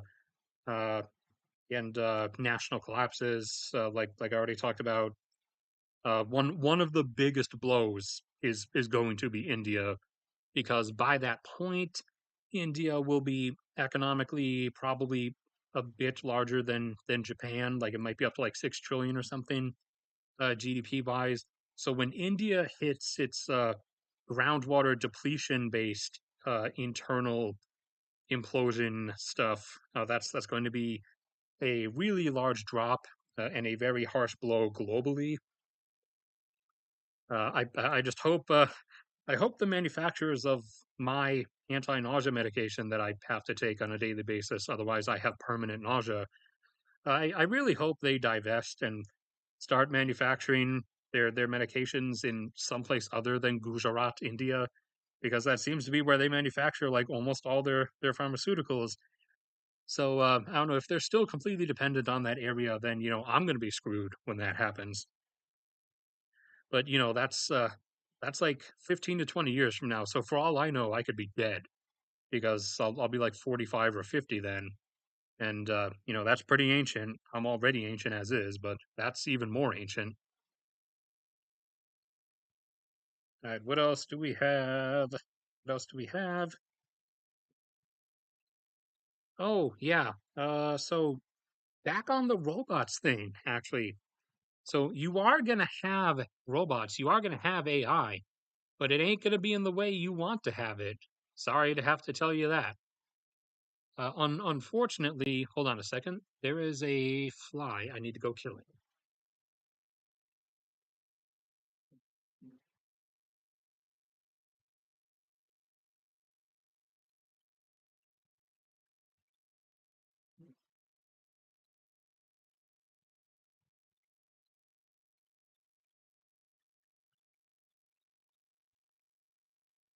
Okay, I think I got it. I'm back. At least I don't see it flying around anymore.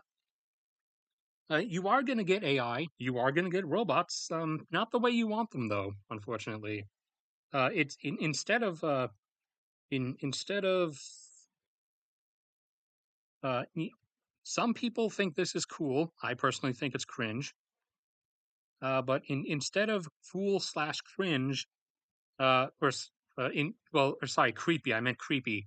Instead of cool slash creepy, what you're going to get is just cringe.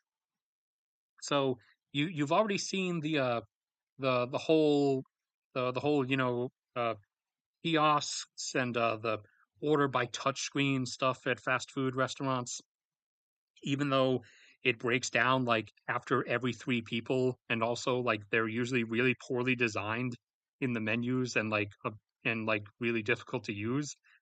And so they're going to keep pursuing that anyways. And also they're having they're starting to install they're starting to literally install like a factory esque like sort of robotic arm to just like and just have the whole grill shelf or whatever flippable so that it doesn't have to do like a complex like flipping motion with a spatula. It can just like lock on with its robot claw to like a special handle and just like tip the whole thing over or whatever.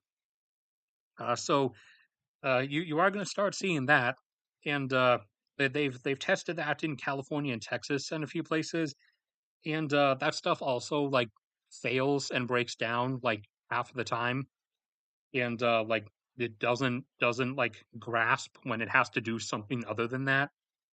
So you're also so you're going to get stuff like that. You're going to see that like in a lot of places, and instead of being cool or helpful, it's just going to be cringe. And very it's going to be the opposite of helpful because of how like often it just like utterly fails to function.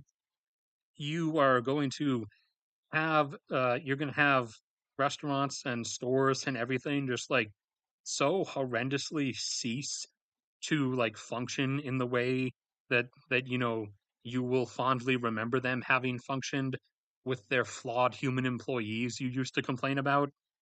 They're just going to like horrendously fail to function come this very near future.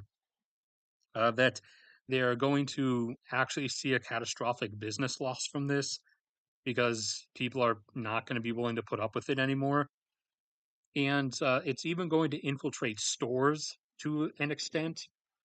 Like in most cases, what's likely going to happen is instead of having a bunch of employees you can ask to show you stuff or take you places, in most cases they're just going to have a bunch of like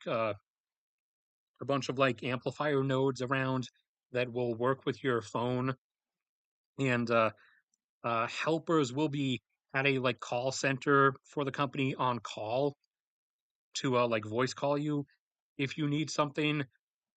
And so what will actually happen is like you'll open an app in the store and an employee will come up on the app and talk to you and guide you as you hold your phone up, uh, like you're playing Pokemon Go, basically. And they'll look at their indicators on like a little walkthrough map that tells them that you're now at aisle 6 or whatever, and they'll be like, and that they'll then tell you turn right here, and that will be how you're helped, quote unquote, in the future.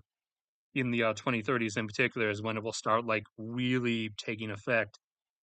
And the only form of like robot you might see, and this is primarily a joke, but I don't know, they might do this, is imagine a Segway, but much cheaper.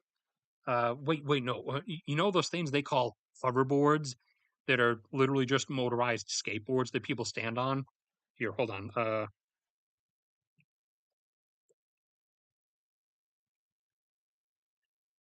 Yeah, these cringy things, you know these.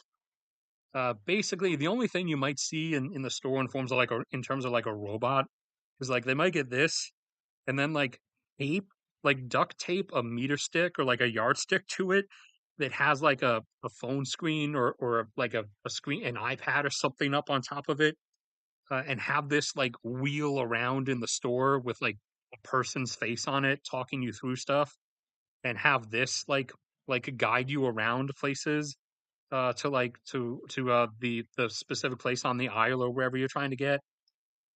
So you know, like I said, it's not it's the future isn't actually going to be cool. It's going to be pretty cringe. It was always going to be pretty cringe because I mean it's designed by humans inevitably. So cringe is kind of the only thing it could be. What is this? All right, hold on a second. I'm moving down the list of stuff, but I have to read my own handwriting. So hold on. Let me struggle with this for a second. Uh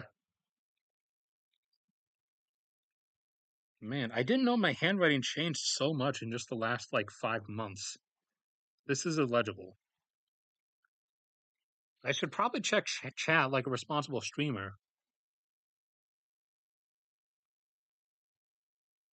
When will Argentina?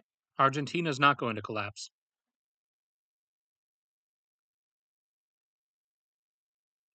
Why does Mr. Hat keep redacting his messages? What's he saying?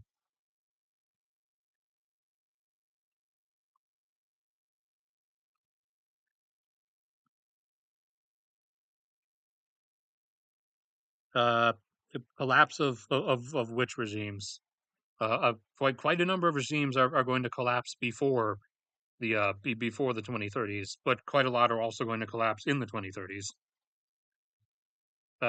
Turkey in Turkey is going. Turkey is a variable one. Like I said, uh, it'll depend on when they do their Iraq push, whether they do it in the later 2030s or the early 2040s.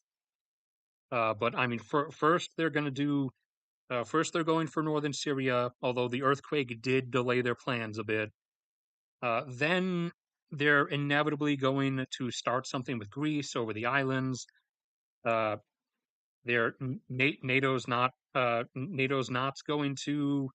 The important thing is NATO's not going to support them. Basically, that's all that matters. Either NATO will back neither in particular, which is more likely or less likely they would back Greece, but probably not. But the important thing from Turkey's perspective is that they're not going to back Turkey. So that's all Turkey will need. They'll have their excuse to leave on bad terms because they don't want to just walk out. Otherwise, that wouldn't look as good as they want it to internally. And then once they're out, then they're free to do as they please, and then they can start their war with Iran, which they are probably going to wait for the regime in Tehran to collapse because then Iran will be at its weakest point, and they can do their whole war with Iran, get the parts of Azerbaijan that are in Iran free. And in reality, their real goal with the war with Iran is just to basically knock Iran out as a regional power so that the only things opposing them, regionally at least, are Saudi Arabia and Israel. Israel, they can't do anything about because that would draw the US in against them immediately. Saudi Arabia, they won't have to worry about by the 2030s because Saudi Arabia will be having major internal problems. And then they'll get a bit too confident and they'll try their northern Iraq stuff, which, despite hoping it won't, will draw the US and other coalition members against them then. And that will be the end of Turkey's Ottoman restoration stuff. Uh, but a number of regimes are going to be collapsing soon enough, anyways. Quite a few more will collapse in the 2030s. Some others are like really up in the air. Like you just like things are so chaotic that there's no actual predictability anymore. Like I've said with Libya, you know, it's just a bit too out there. Nigeria is starting to tip towards like falling apart. However, I can't definitively like. I said in the coming changes to the world map stream that like Nigeria falling apart is now something that I consider like a possibility of happening with like actual possibility behind it, but not something that I consider beyond the 50 percentage mark in like the bucket of this is likely to happen. But that has been getting closer to happening. However, it is still, to me, for the moment, more likely than not that Nigeria stays like together as a single unit. However, them falling apart internally, like South Africa, is very likely. And then, you know, things restore themselves kind of after a lot of internal mass death, as that's how the process goes. Uh, Ethiopia, uh, whether their whole fragmentation happens this decade or happens in the subject of this video, the 2030s, not positive. Um, I would say it's probably going to start this decade. Like the whole internal strife will finally like fully erupt, not just with Tigray, but with like all the other subgroups this time. It will probably start up this decade in full, but I probably would say it won't like finalize in a actual fragmentation of the country until the 2030s. Uh, but like the only parts that are breaking away though are Tigray, Afar, and Amara, which is collectively they form this small corner region up here. So it's not the whole country fracturing; it's this corner region breaking away and forming three nations. Whereas the rest of Ethiopia doesn't really have too many problems with each other or with themselves and would probably stay together. The Somali region is mostly barren and kind of uninhabited, and a lot of them are Somali and like probably would want to be with Somalia, but also Somalia can't really do anything about that because, for the moment at least, Ethiopia has a military and Somalia doesn't. Where in kind of the same vein of comparison as how Egypt has a military and Ethiopia doesn't, comparably at least. However, by the end of this, Somalia might actually end up being the one who has a military while Ethiopia doesn't, because Somalia has actually been stabilizing for out like kind of out of nowhere over the last couple of years. Somalia has like abruptly decided to stop fighting itself and to all like gather together and start fighting Al Shabaab and the other like militant groups. So kind of random and unexpected, but you know, a good thing, obviously. So hopefully that pattern continues. And we have been training them on MQ Reaper drones, and we'll probably, by the end of this, just let them have some of them, as we are, the MQ Reaper drones are now old. They are, I mean, they're top notch stuff, but to us, they are now old. Kind of like the F-22 is, and even F-35 are actually kind of internally within the U.S. military considered old tech now. Um, we have the new thing that has not been publicly revealed, but already exists, and undisclosed, has been used in combat already. Doesn't have an official name yet, but I call it the Happy Shark because our new combat drone, this is just a render, but they kind of look like sharks and they have a big smile, so I call them Happy Sharks. But this is our new combat drone that we're now using in place of the old Reaper and even older Predator.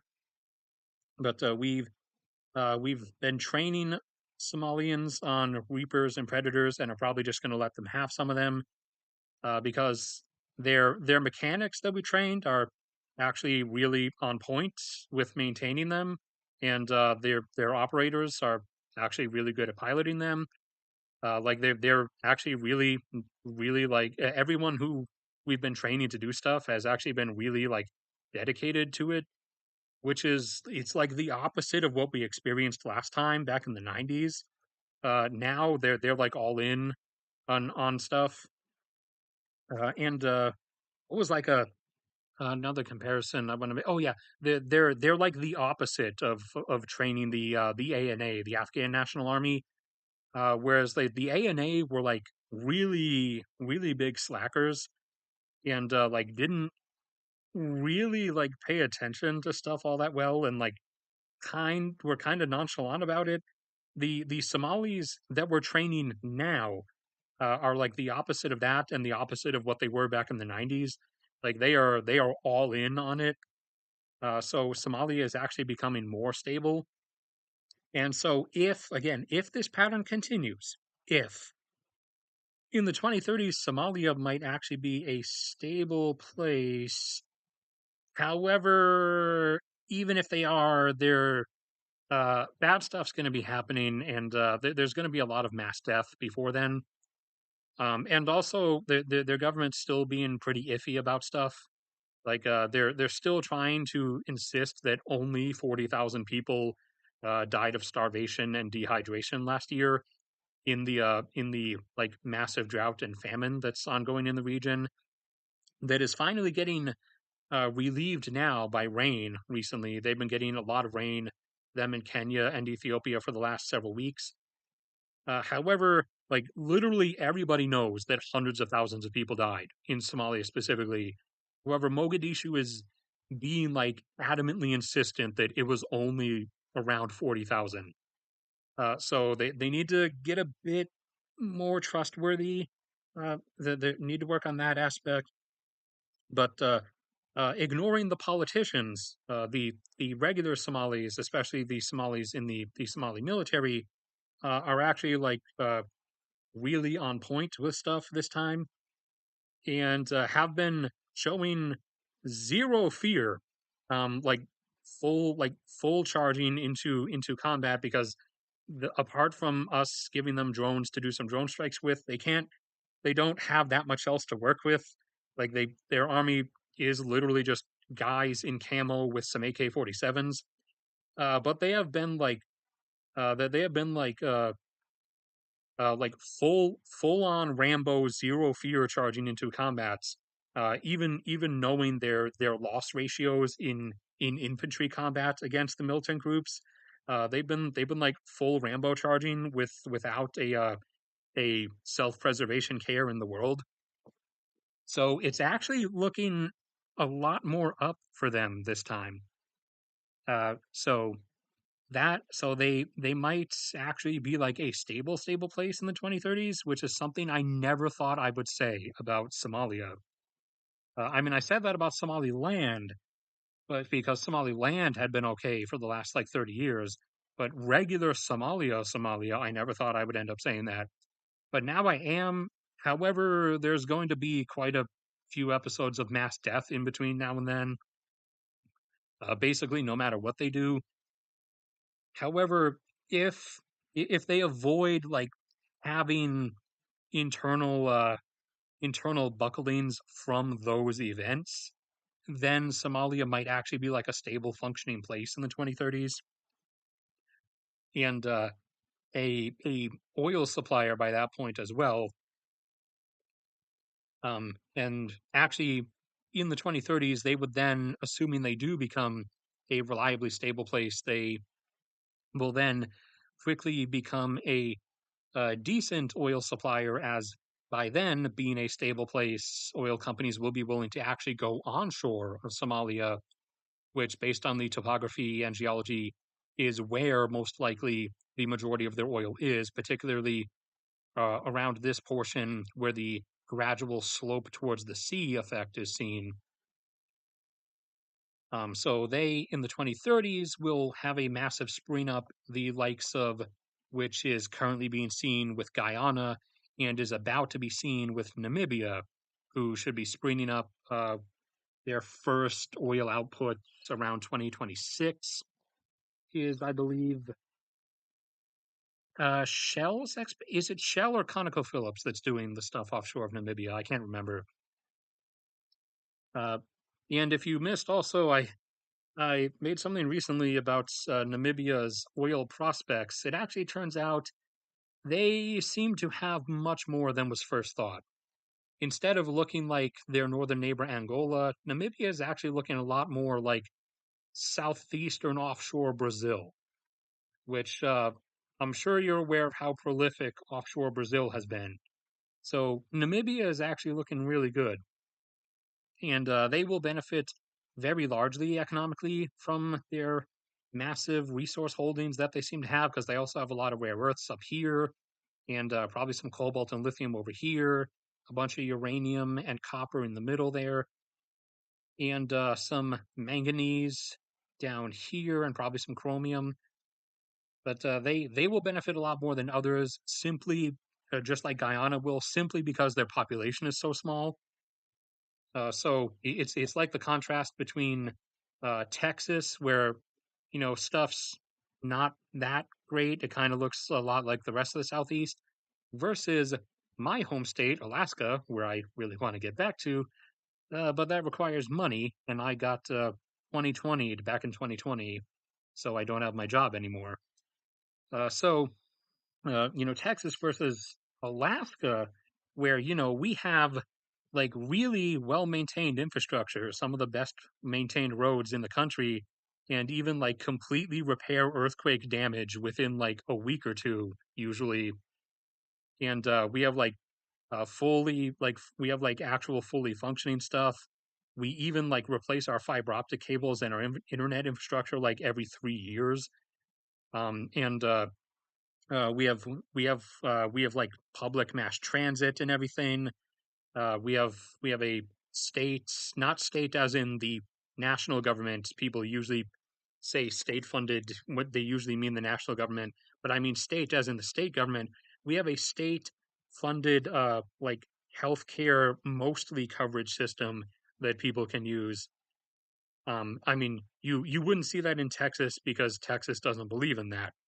But despite being a quote unquote red state, we actually have that in Alaska, and we have public transit and stuff too.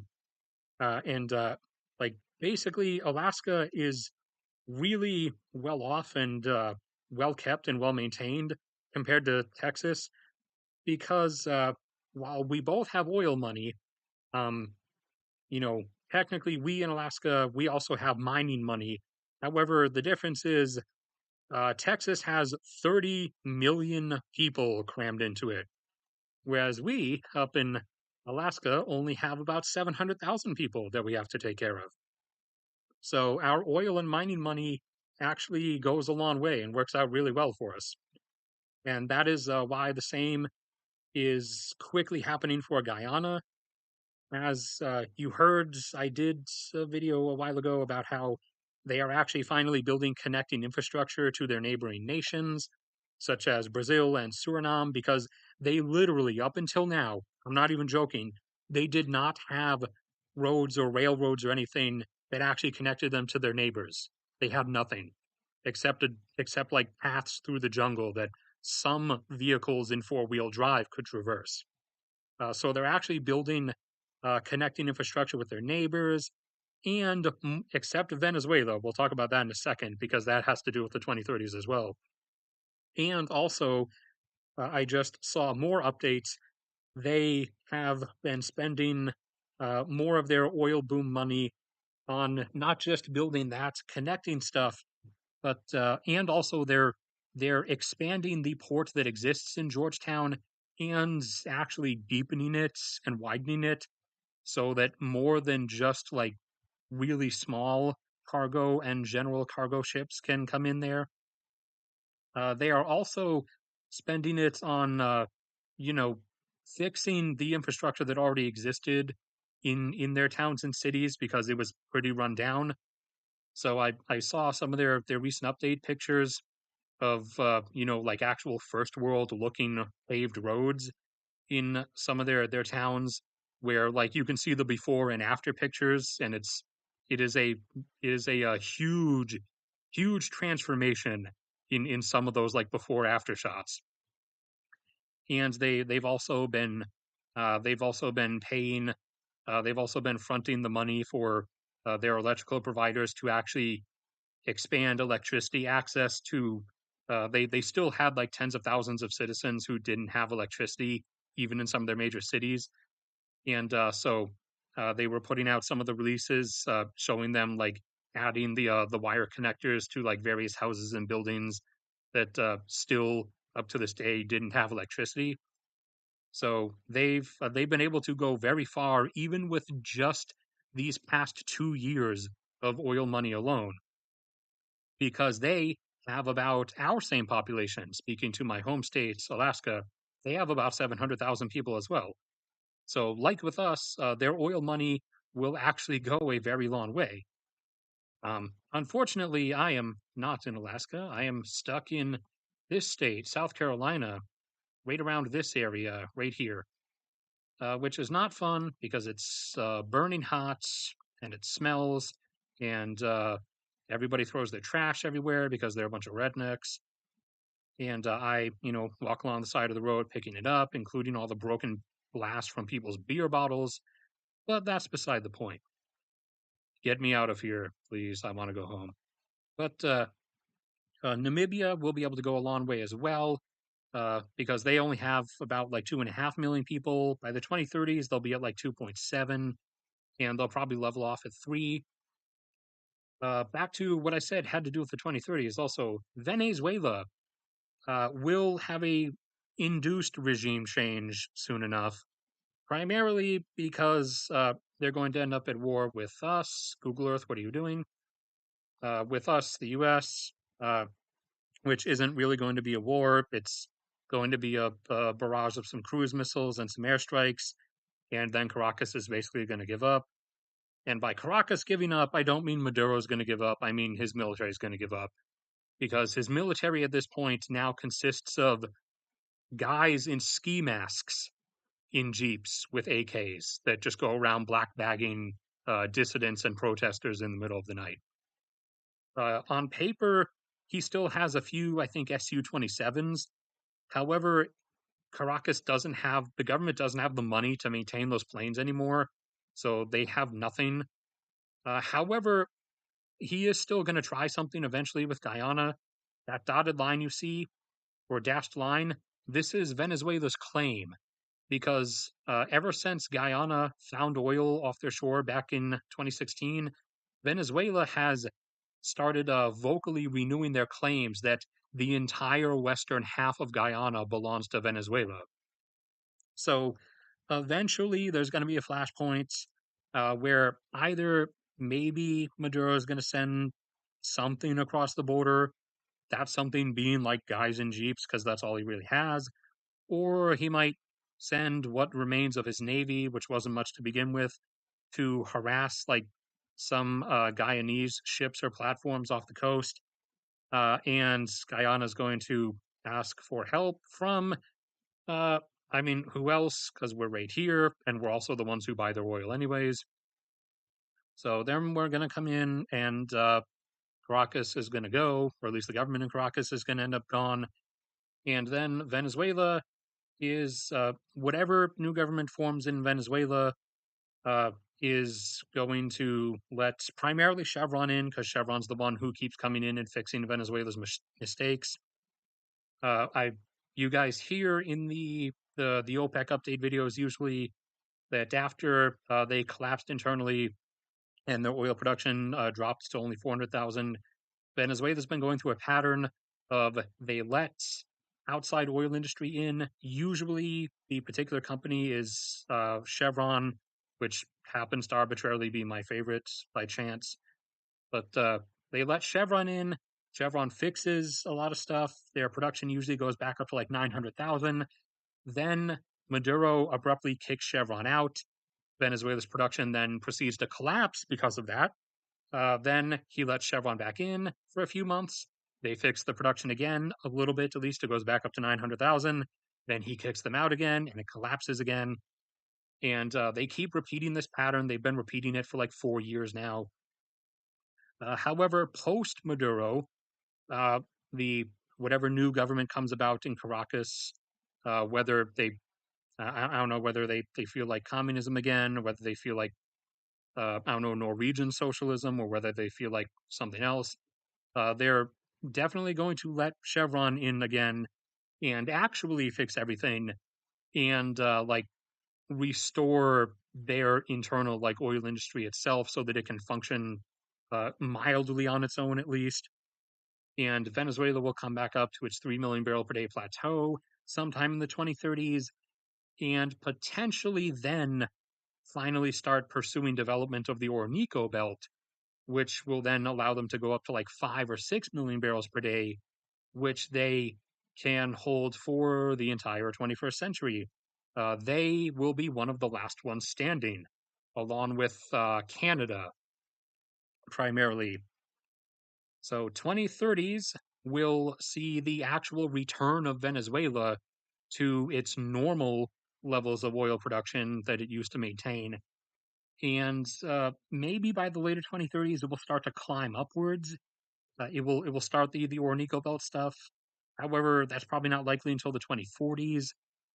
But development of that will be heavily spurred by the fact that you're going to constantly be seeing like multi-$100 per barrel oil prices.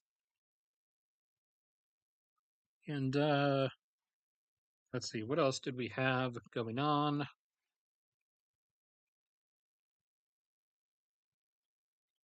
Oh, since I ended up on Quebec, uh, I think a Canadian friend asked like a long while back if I think Quebec is ever going to actually like do their we're half French separatism thing, and the answer is no. They only really usually do that as like a as to be like pissy about stuff. Like the last time like stuff like that got like really bad was in the 90s, and in the end they were it turned out they were just being pissy and wanted like more federal funding from the actual like federal government in Ottawa. So that is why now you'll find that Quebec, despite having a large enough economy of its own, receives a lot of like federal handouts from Ottawa. Is because they complained and moaned about how they were going to secede from Canada back in the 90s until the government in Ottawa gave up and said, "Fine, here, have some money." And so now they stay because they get money. Although they were always going to stay because they just wanted money. That was the reason they were actually threatening to leave, is because they wanted money. But like they're not like they I think they were crying about being like oppressed or something, but in reality they were after handouts. The government of the province of Quebec. I'm not saying the Quebec people were like actually like trying to do that for handouts, but the province of Quebec, the political entity of Quebec was trying to get money, and they succeeded in getting money. I mean, it worked.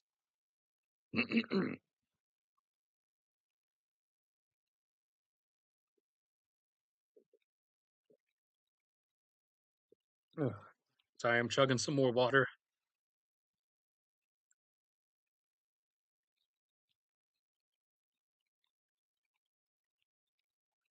I think one of the British Isles, like one of the small islands that Britain owns in the English Channel, like Jersey or Guernsey or something, actually has done that before.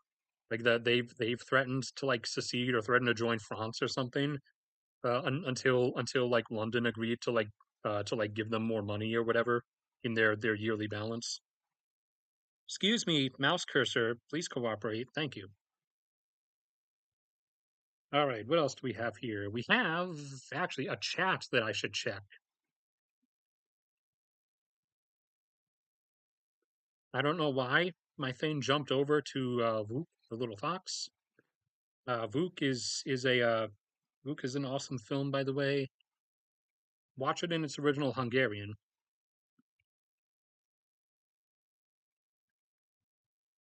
Live control room.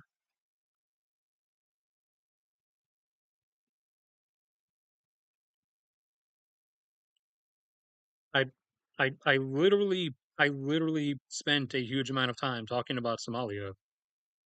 I mean, if you missed it, I'm sorry, but I'm not gonna like redo things. You'll have to go back and catch it in the prior parts. It wasn't actually even that long ago. I think it was like 20 minutes ago, or maybe half an hour.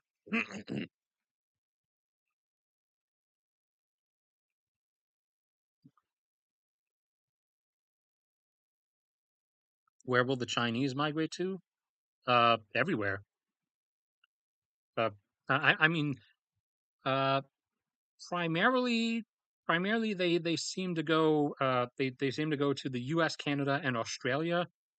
They don't actually tend to go to Europe like as much, at least anymore.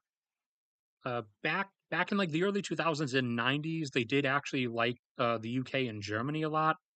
However, primarily now they seem to go to they seem to go for Australia, Canada, and the US.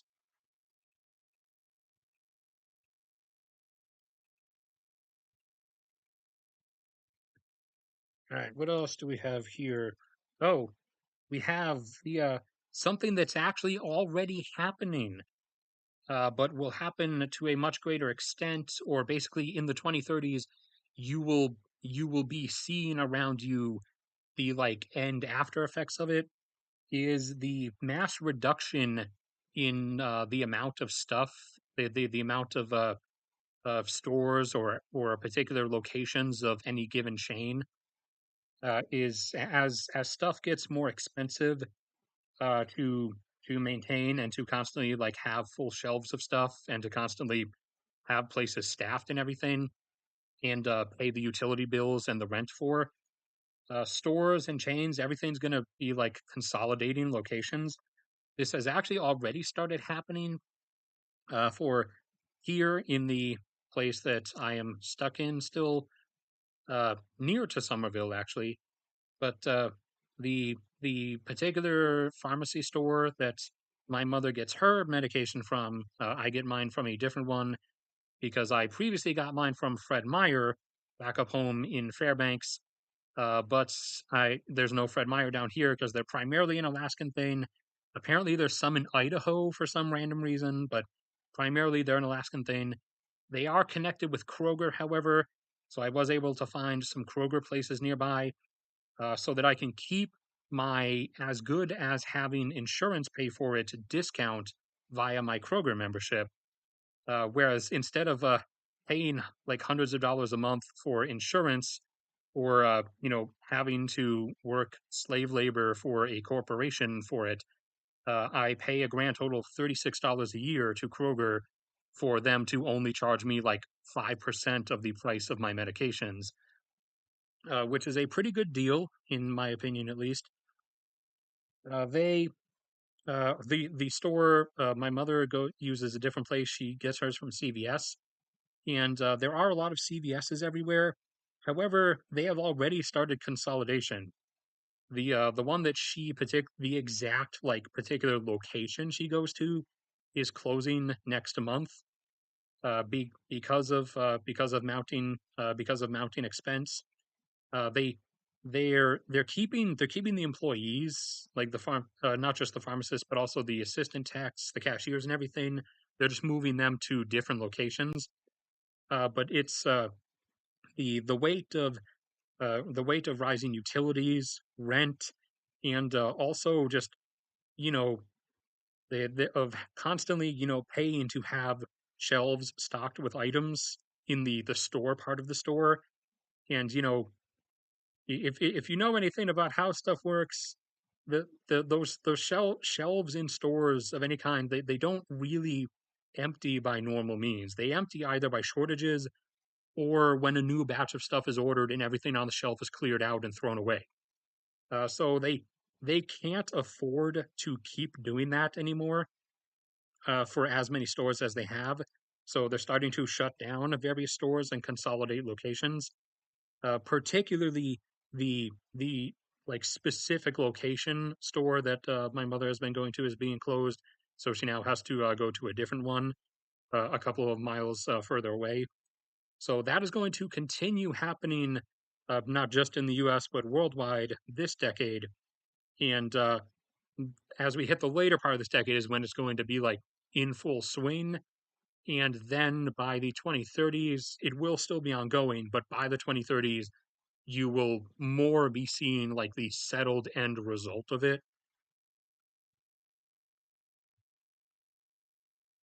What else do we have on the list? Oh, by the 2030s, stuff that you experienced, particularly during the two primary COVID years, will become a like normal thing. You will constantly be seeing perpetual off and on supply disruptions in stores.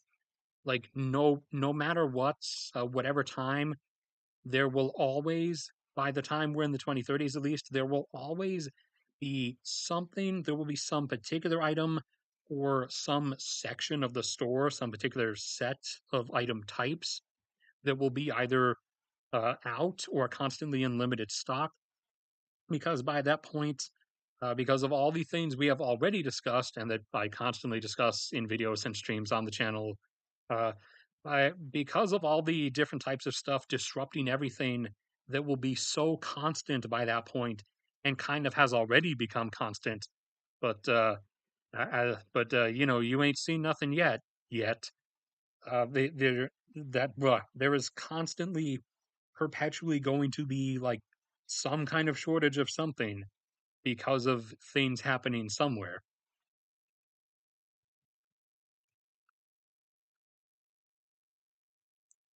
And there will also actually be some people having some better stuff. There's going to be some economic beneficiaries to things. I already talked about like those benefiting resource wise from like massive prices, but there also will be many like relocationary beneficiaries. For example, a huge amount of petrochemical and plastic stuff is made in China at the present moment. As However, that stuff has already started to migrate along with a lot of other business. However, once stuff internally in China starts getting really bad, especially after face planting in Taiwan, uh, a rapid flight of that and relocation is going to occur, and so you're going to see like massive re pop ups, kind of like you're already seeing, especially with like the I think the textile and fabrics industry has like largely relocated out of China into Bangladesh and Pakistan, and some of it in India, and a lot of the cheap electronics manufacturing has relocated to Vietnam and Malaysia. Malaysia makes electronics the best. Um, I'm not saying Vietnam's bad. I just Malaysia usually has the best quality, but even like even higher stuff like the petrochemical industries and things will be fleeing out of China, and they'll be going to some new places and some places that already do a lot of them, like Thailand, for example. Thailand actually makes a lot of plastic stuff, a lot of plastic bags, like little snack bags and Ziploc bags, stuff like that. A lot of that's made in Thailand. So a lot of that will relocate to Thailand. However, a lot will actually probably also relocate to places like Kazakhstan, which has a lot of oil in and of itself and has gradually been rising in the like refined oil products industry, but hasn't there hasn't been like elsewhere a kick to like incentivize a massive influx to it. And then in the 2030s, after things in Russia resettle, stuff might re-enter Russia because the like existing framework for a lot of stuff, like especially say petrochemical industries and metalworking things, a lot of that is already there, especially in regular Russia, Western Russia.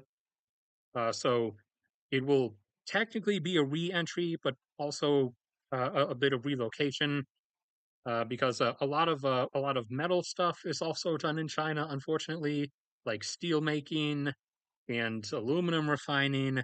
So that's going to be going elsewhere, and that will go. Actually, some of that will also go to Kazakhstan as well. And some of the places that it has been going to are going to be having problems that will then cause it to leave them. Like I said, like India is going to be having problems. Pakistan is already having severe problems. South Africa, where a lot of metal stuff, not just mined, but also a lot of metal stuff is done, like refining, that's also going to have to go somewhere else. So a lot of that stuff is actually going to technically come back to Eastern Europe in general. Polska, Magyarország, Slovakia, Romania, Bulgaria, uh, Belarus, Ukraine, Russia, a lot of places where actually a lot of that was previously done. However, stuff inevitably, moved over to China, and because that was cheaper, and now it's moving to India because the industries are trying to get out of China. However, as like those various options collapse and fold in on themselves, it's then going to a lot of it's going to have to come back to where it was originally. And also, places that it will go new will include places that already do some of it, but haven't like gotten the best share of it, like Mexico and Brazil and Argentina. And actually, Guyana might be able to start drawing stuff in.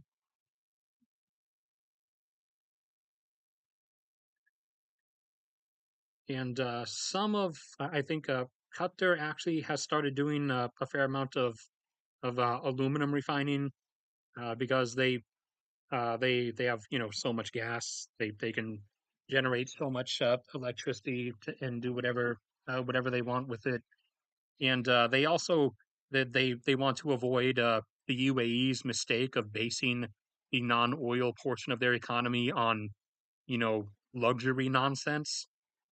They Qatar was actually kind of smart enough to like Qatar and Kuwait actually both were kind of smart enough to like base their preemptive like non-hydrocarbon economic sectors off of stuff that's like not based on luxury and rich spending trends and is stuff that's like literally always going to be around and always going to be in demand, like the provision of basic refined metal. And Saudi Arabia is basing its non-oil sector off of nothing actually, because that's not what the crown prince and the Saudi government are interested in. They're interested in building kilometer tall skyscrapers and 75-mile long skyscrapers. And now, in their most recent plan, they're interested in building a 500-meter by 500-meter by 500-meter gold, like actual gold metal, gold coated uh, glass facade cube, a Megatron cube in Riyadh. So Saudi Arabia is like is like Dubai except worse. in terms of like the actual like functionality of what they're spending their money on. Like the stuff they're actually doing has literally no purpose. Whereas like the all the skyscrapers and stuff that Dubai builds and wastes money on, like they do actually have offices and financial stuff in them.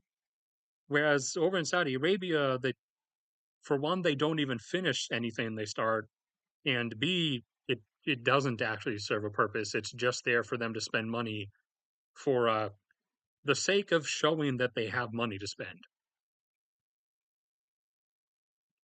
And actually, just realized a like a settled down Iran post change actually might then uh, draw like a lot of industrial stuff fleeing elsewhere in because they also have their share of that over a quadrillion cubic feet Kars gas field.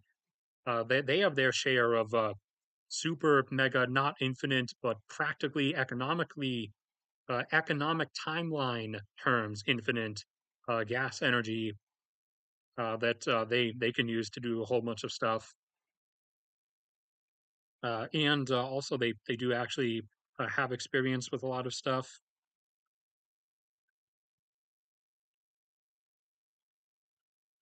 What else do we have here?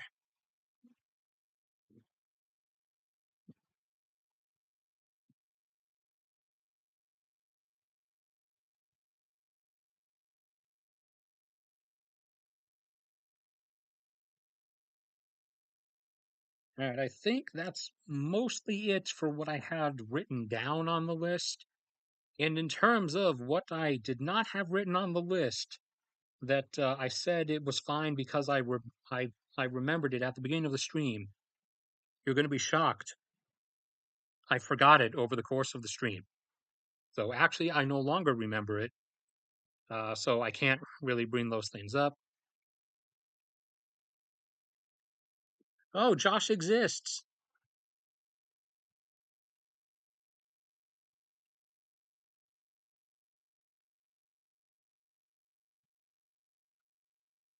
Great simplification. Never heard of it.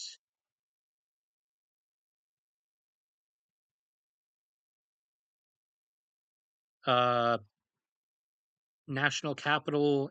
Which national which national capital area of what country? Like you got to specify which of the 193 you're talking about, or 217 if you count all of the should be countries.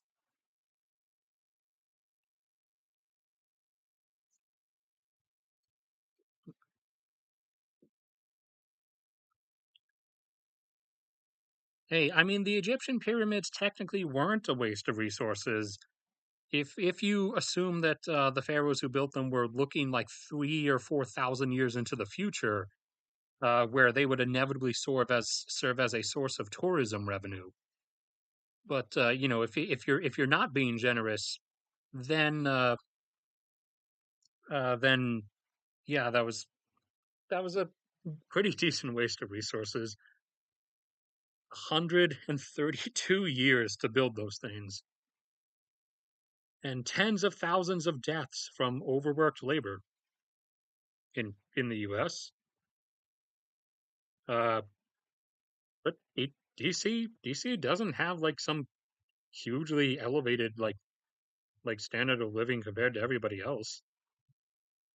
I mean, it like any other city, it literally depends on like where you are in the city. I mean, there's like ghetto portions of DC. I think like Lincoln Heights or something, where like people get shot and stuff. Kind of like how like LA has like Beverly Hills that's like full of rich people, and then there's like Skid Row.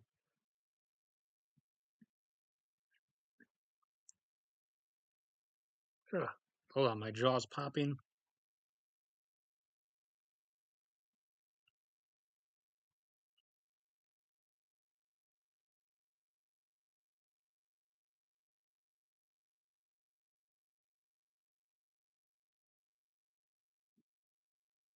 Uh, noticeable decline. I mean that's kind of variable on like what your particular definition of noticeable is. I mean, technically, we've already been experiencing a decline in standard of living via like we haven't lost anything. However, the like affordability, the ratio of like reward for your work uh to like what you can afford with it has now been on the downslope, particularly since the first oil peak and global financial crash back in the late 2000s. I mean, by in the 2030s, if you mean specifically in the 2030s, will it become a noticeable thing? Yeah. The like the affordability gap will be pretty manifest at that point. The stuff won't like wholesale disconnect from people because it's the idea of its existence will be like is so culturally ingrained in us that we sort of won't allow it. However, we're then going to run into roadblocks when we try to like brute force maintain every aspect via the default the default reflexive kick of government spending, because then we're going to be running into issues of like not really being able to afford everything. And as you've seen in France, when you try to adjust things for the oncoming future of your how your spending regime is going to have to change itself, you're going to get massive blowback, particularly from those who benefit the most from whatever you're cutting, which is why they're not like they're not even majority old people, but which is why in all of the mass protests in France, you're seeing way more old people than you would usually ever see in like a regular protest about something, because old people are the ones who receive retirement pensions, so they're kind of the ones who are the most angry about it. Granted, the rest of the population is there too because they eventually want to retire and have their retirement pensions, and being told, no, we're going to have to put that off longer, and you're gonna have to like go back to work even longer before you get anything, kind of pisses them off too, even if like most of them wouldn't even have been retiring for like another 30 years anyways. But that is the reason why in the stuff in France, over the pension stuff, you're seeing way more like elderly people than you would see in like any kind of protest about like other issues.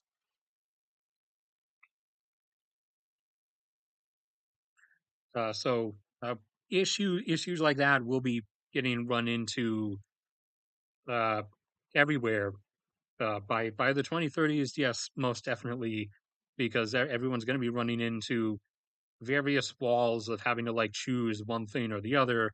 The It's going to run bottom up, from the general populace, the commoners in the general populace, now in many nations having to like choose whether to afford one thing or the other, is going to run its way up to eventually the wholesale government like national level.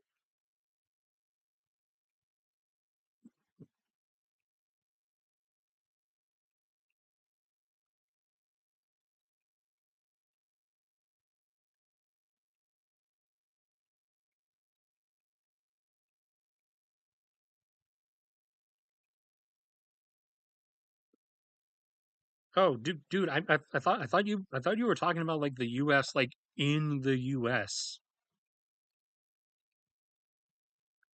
I mean, but that okay, that's getting really subjective again. What do you define as the core states of America's periphery. Because I mean, if you're if you're talking about like the most like integrated beneficiaries, that's wildly variable. Like technically, Mexico is one of the like highest percentage wise like beneficiaries of U.S. economics and U.S. trade. However, a lot of Mexico's internal stuff and politics has constantly like driven them into the ground relentlessly. Like every time things have like kind of started getting better, although they are going to have like a decent economic boost very soon because of a lot of factories and stuff already relocating from China to Mexico. Although they've uh, again, it's Vietnam and Malaysia have been decent choices as well that they've been going to, but the number one relocation choice, especially for like electronics and machine parts manufacturing for factories and industries relocating themselves, the most common choice, as in like 30%, whereas every other country is chosen like 20% on the list. The most common relocation choice for those coming out of China at the moment is actually Mexico. But a lot of Mexico's internal stuff has constantly like held them down.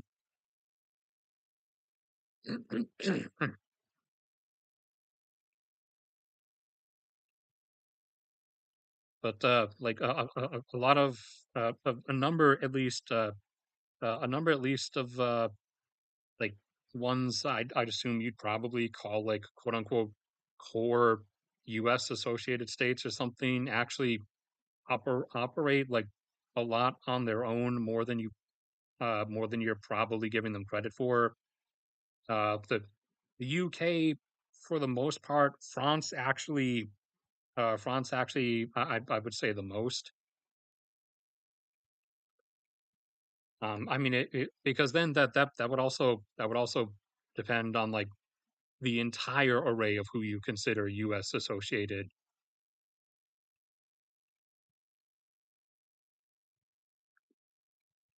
I mean, for those who are most directly tied to like the U.S. economy, those who are most directly like beneficiaries off of it percentage wise are Canada and Mexico. But like I said, there's kind of a huge discrepancy between Canada and Mexico. Granted, Mexico intertying with the U.S. did not happen as early as Canada did. Canada's been with us for like the whole ride up from started from the bottom, now we're here. Canada's been with us from the very beginning, whereas another factor that has Mexico like a long ways back is that for a while Mexico was like separate off and kind of like doing their own thing up until really kind of up until post World War II. They really stayed like pretty separate in terms of doing stuff. Post World War II, though, then they started actually tying in, and especially once you hit the later 20th century, then they became like a fully integrated unit into what is now like a three nation interconnected economy. So actually, I previously wasn't even remembering that the whole factor that Mexico wasn't even really like connected with us up until post World War II. They were still just sitting down there doing their own thing. Uh, Having I think like three different civil wars. The biggest of which was the one in the 1910s,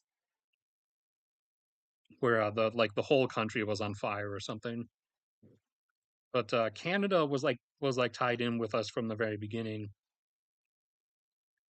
Uh, Britain is Britain is pretty tied to us, but also like not entirely. They're also they're mainly tied with Europe as much as those who were behind the Brexit stuff like want to pretend they're not. They're actually pretty dependent on Europe. France is well spread. Germany is pretty well spread. Uh, Turkey is primarily dependent on Europe, which is kind of interesting given their whole antagonism thing. Japan and South Korea and Taiwan are widespread. They're actually the world is kind of more dependent on them in that case. It's not a case of them being dependent on the world. Because like I said, for anyone who has missed some of like the Taiwan talks, a lot of like processors and stuff formerly up to 90% were manufactured in Taiwan. Now, over the last 5 years, that's been rapidly diversified, so it's only like 65%. But a lot of complex electronics and stuff, and super like nanoscale things like processors are actually the engineering and design and stuff is done by scientists and engineers in Japan and South Korea and the U.S. as well, and to a tiny extent Germany. But a lot of it is done in Japan and South Korea. And obviously, the whole electronics thing, computers and whatnot, that that dependency is sort of worldwide. So like those two have the whole world economically at their doorstep. I think once you go to Italy, then you get to the point where they're like a lot more specifically tied to Europe, along with like Spain. Although actually, I forget, Spain has a lot of tie-ins to their former imperial colonies. They have a modern love-hate relationship. Turkey is Turkey is very uh, like lopsidedly tied to Europe economically, which again is kind of weird. Um, so given their whole recent like antagonism, that kind of inherently doesn't equal out. But you know they want the Ottoman times back, as everybody seems to want their old empires back, and not just in the economic influence way. They everybody seems to want them back in the whole like conquest and blood way, including those like a a nation who minus its politics I love, Magyarország, uh, including nations like Magyarország, Hungary, who really want their old stuff back via conquest and blood. However, they uh, are well aware that they have no literal means of actually even attempting such a thing, and they would get crushed from all sides if they did. I'm gonna make another attempt to remember the stuff that I forgot. Give me a few seconds.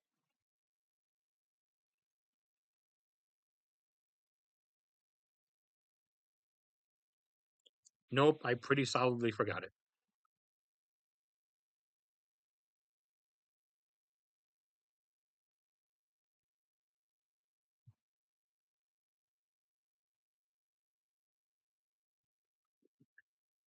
Yeah.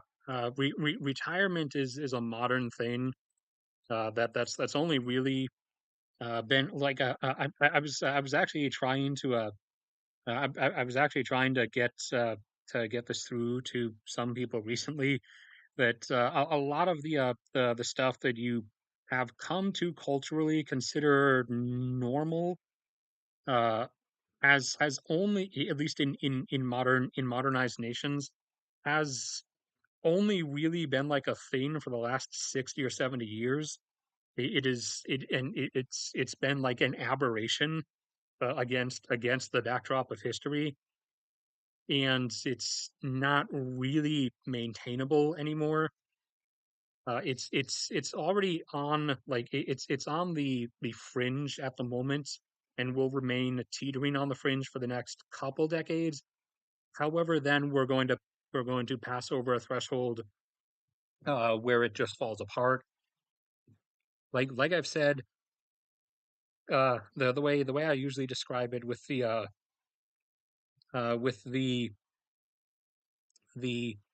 downward curve is We hit up to top of quality of life around like in terms of at least attainability, uh 90s and 2000s was like where it peaked off, and then started to have a bit of issues in the 2010s.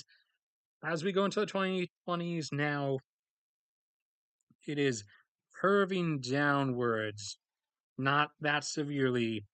2030s, the curve steepens as you go to 2040, and once you hit the 2040s is where you drop off the precipice.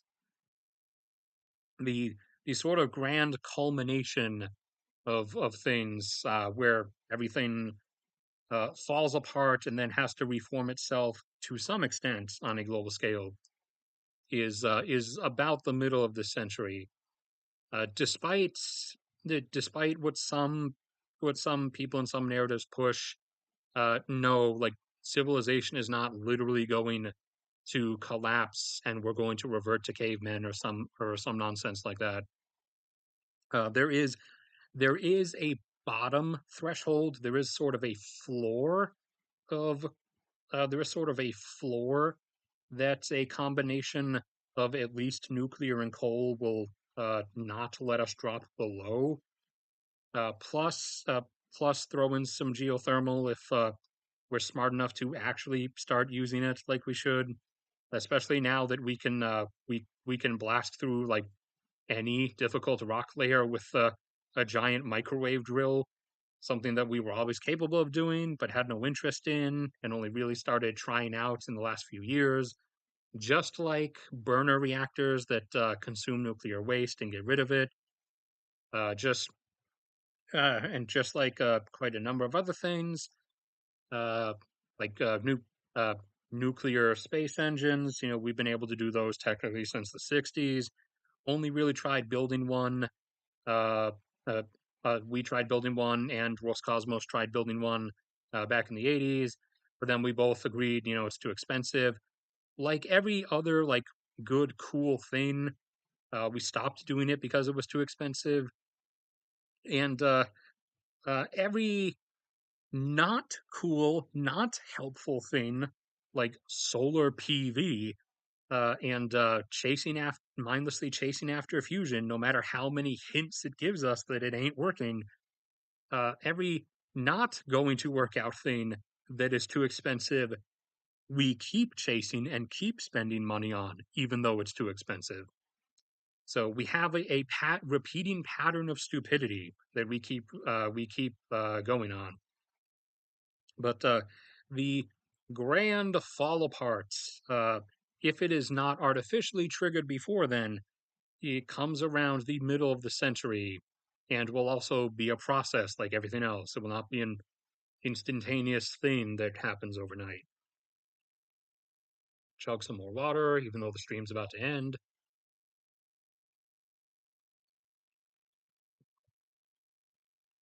Uh, I don't think anybody is, but if any of the usual super chat donator people are here, please this time, like last time, don't actually use the super chat. Go to any video or go to the about page and use the PayPal link because the PayPal money I can immediately directly put into my bank account, and I need to make sure I have everything in there properly so I can defeat the IRS next month when the time comes. But I think that's it for this one then, because I still can't remember the stuff that I forgot. And next, or sorry, not next week, this Thursday, probably, potentially at least, we will be returning to, you know, 5-person streams instead of 20, although now down to 10-person streams, as I may actually do a geography stream again for the first time in a few months, at least doing the states and provinces of countries that I do still know I 100% remember all of the correct states and provinces of, which is probably around 60 or 80 out of the 160 or so that I did learn. I need to go back through like a lot of the others to make sure that I have everything 100% all the time before I actually then do it on camera.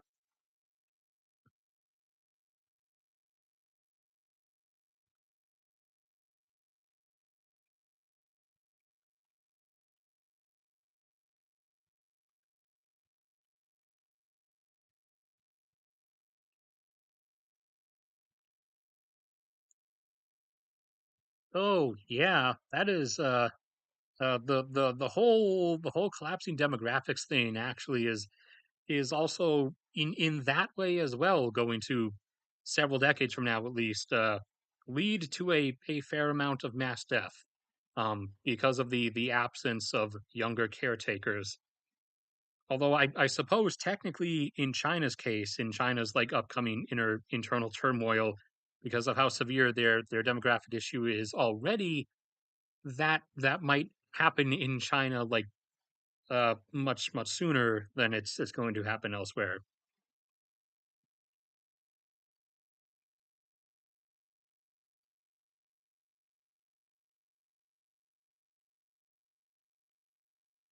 All right, so that's going to be it for this one. It has already lasted way longer than I thought it was going to, as usual. So I will see you guys all around next time.